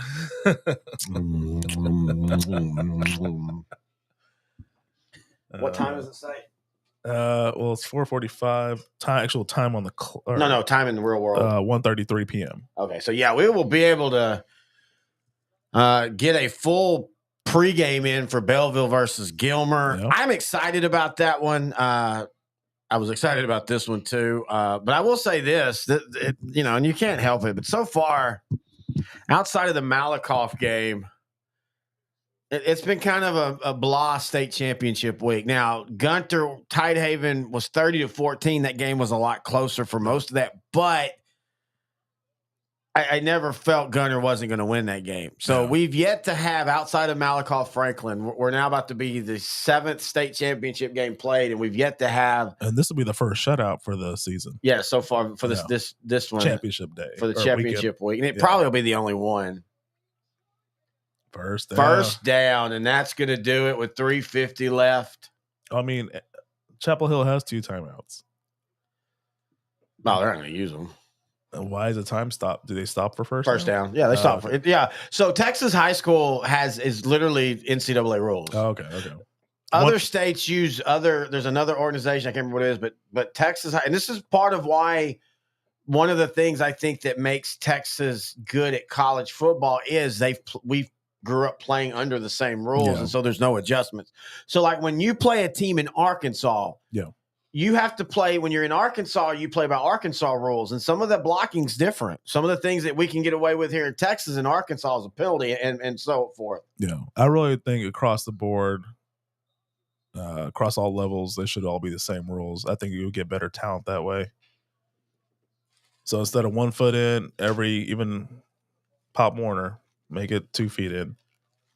Let's see. I like the differences on that. I like that. That makes it unique. College is unique. 1 foot down. College is unique. You fall down, you're down. In the NFL, you fall down, you can I guess as an NFL fan, like, it always frustrates me watching these rookies take a year to finally get acclimated to the NFL. I just want to see some immediate action. Golly, man, have some patience there, brother. I know. But yeah, you always see that's a general rule of thumb. Usually the very, very elite are, just they become stars in the rookie year, but a lot of those players that come in, they need about a year to get acclimated to NFL roles, and then by year 2 and 3, you start to see the real progress. I don't know as far as for the role part, you're right, but I'm talking about just, it used to be when you drafted a wide receiver, it was 2 years. I don't think it's like that anymore now because, again, we go back to kids are more advanced in their knowledge and ability in football now than they were even 20 years ago. Yeah. And so they come in and they're already running intricate pass offenses in college. If you're at the right college, of course. Right. But you're as a wide receiver at most colleges, you're running every route in the route tree. It's not like before where you only did certain things. And so in the NFL, you had to see, like, you used to not see many zones in college. It was always just man up. You ran man. That's what you did. Yeah. Now you see as much zone and stuff. So when the wide receiver and quarterbacks go to the NFL, I think they're acclimated better because of that.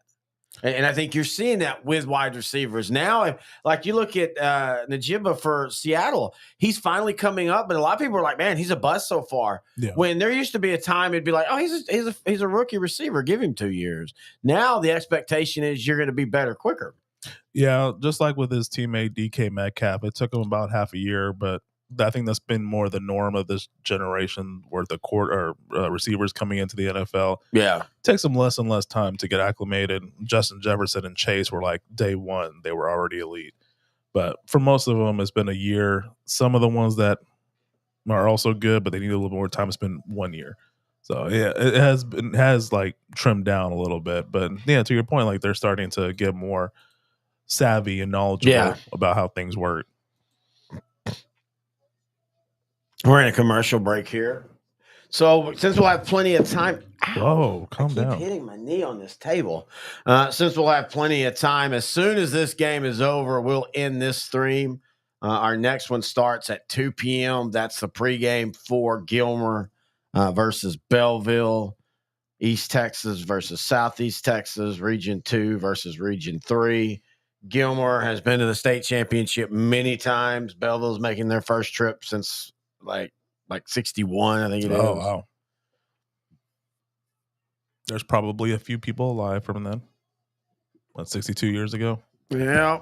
61, I think it was 61 was when they went. I had the stat, and we were just talking about this earlier. I was like, at this point of the year, you'd ask something about us doing recap shows, and we did for a few years. But honestly, at this point of the year, man, the informational fatigue sets in to where you just need to kind of take some time back and then it's just, man, there's just so much.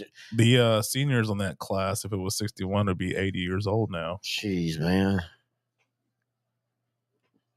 We're getting old. I mean, just based off of that, I mean, there should be players still alive from that time period. Well, I'd hope so. What was it we were talking about? Somebody? Oh, the Rangers.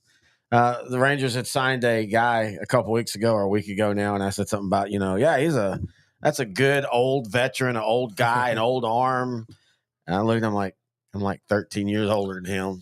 Son of a bitch. Oh, but I don't feel my age. I mean, my knees do, but I mean, just like me mentally, like I have to remind myself I'm 45 as I'm sitting there playing video games and talking trash to a 12-year-old. You know what? I mean, as I get older, I've been trying to just make sure I work my brain. Yes. I think every day. Yes. All right. I try to get you to do that Immaculate Grid game every morning. It's they have a football, baseball, basketball version, but I do the football one. I guess I haven't seen the links. Have you been sending them to me? I just talked to you about it once. Oh, but I can start sending it to you if you want. But yeah, like stuff like that kind of keeps my brain sharp. I do connections.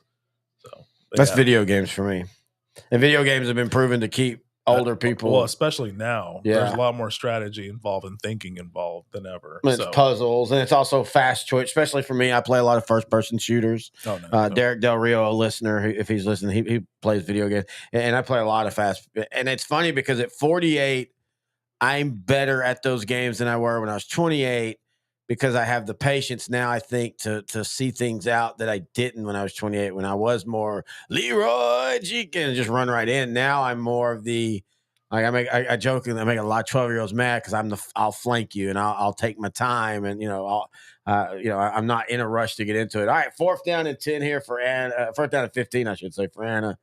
As a minute 59 left, going to dump it off to Chumley. He's going to go out of bounds. Chapel Hill will take over, but Anna, your Coyotes are the state champions of Class 4A Division I. Congratulations to Seth Parr on the job that he's done. Again, a lot of it is the population explosion. Again, they're moving up to 5A, but you still got to just give them credit for, and Seth Parr, I mean, Anna's a team that's, was a doormat for years. This isn't even they used to be great. This is their first time to the state championship game. This is their first time to win a state championship, obviously. And I think they're well built to go into 5A Division II, and they're going to be competitive. I don't know how competitive they'll be right off, but when you've got Zeandre back for 2 more years, and you've got to, once you win that state championship, that changes inside that athletic department, inside the football room.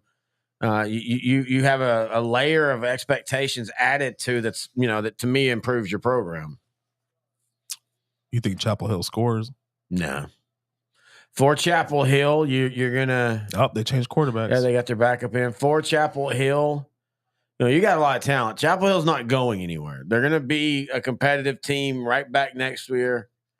They're gonna be solid. They're gonna be in play for the region.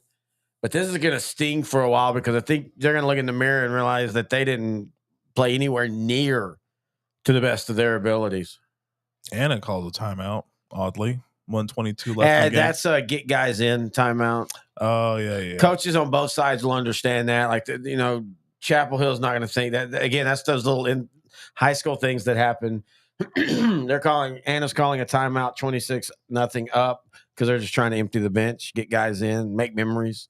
And so is Chapel Hill, as you said, they've moved their quarterback in. Chapel Hill. Wait, that's got to be wrong. Nope. So 2 drives in the second half. Yep. 32 plays, 55 yards. Good math. Thank you. I actually impressed myself on that. Gotta take a minute now. I might need to lay down. And they've got nothing out of it. Yeah, one in a fumble, one in on downs. I mean, that, Grant and I talked about it in the preview, and I can do math, but I can't work a simple puzzle here. What the heck? There you go. The key for Anna was to get out quick. Yeah. And that's exactly what they did. And again, you go and look at the stats, and it's not Anna has 260 yards on the day on 54 plays, 4.81 yards a play. But what they did is they put points on the board when they had the chance to. And the 3 times that Chapel Hill's got into Anna territory and they've come away with no points. You're literally talking about you score touchdowns. We're talking it's 26-21 and you've got the ball with a minute left and you're trying to go down and win the game. So it goes back to you just can't. No team can let those opportunities be squandered, but especially if you're a team that doesn't throw the ball a ton and it takes you multiple, 5-10 minute drives, you can't get down there and not be able to cash in. 53 seconds left.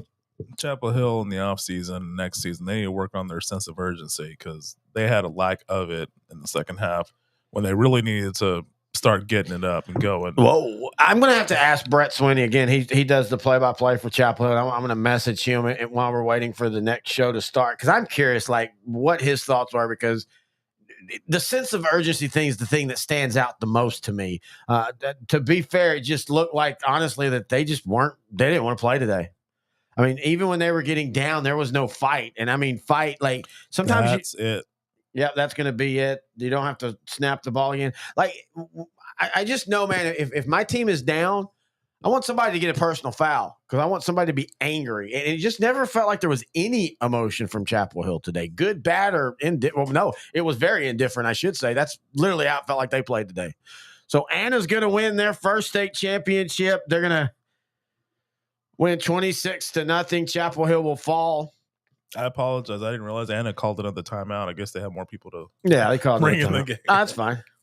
We're going to go ahead, though, and end this stream because we're going to be back in 15 minutes on a new stream. So find that stream. Gilmer versus Belleville. Pregame starts at 2 p.m.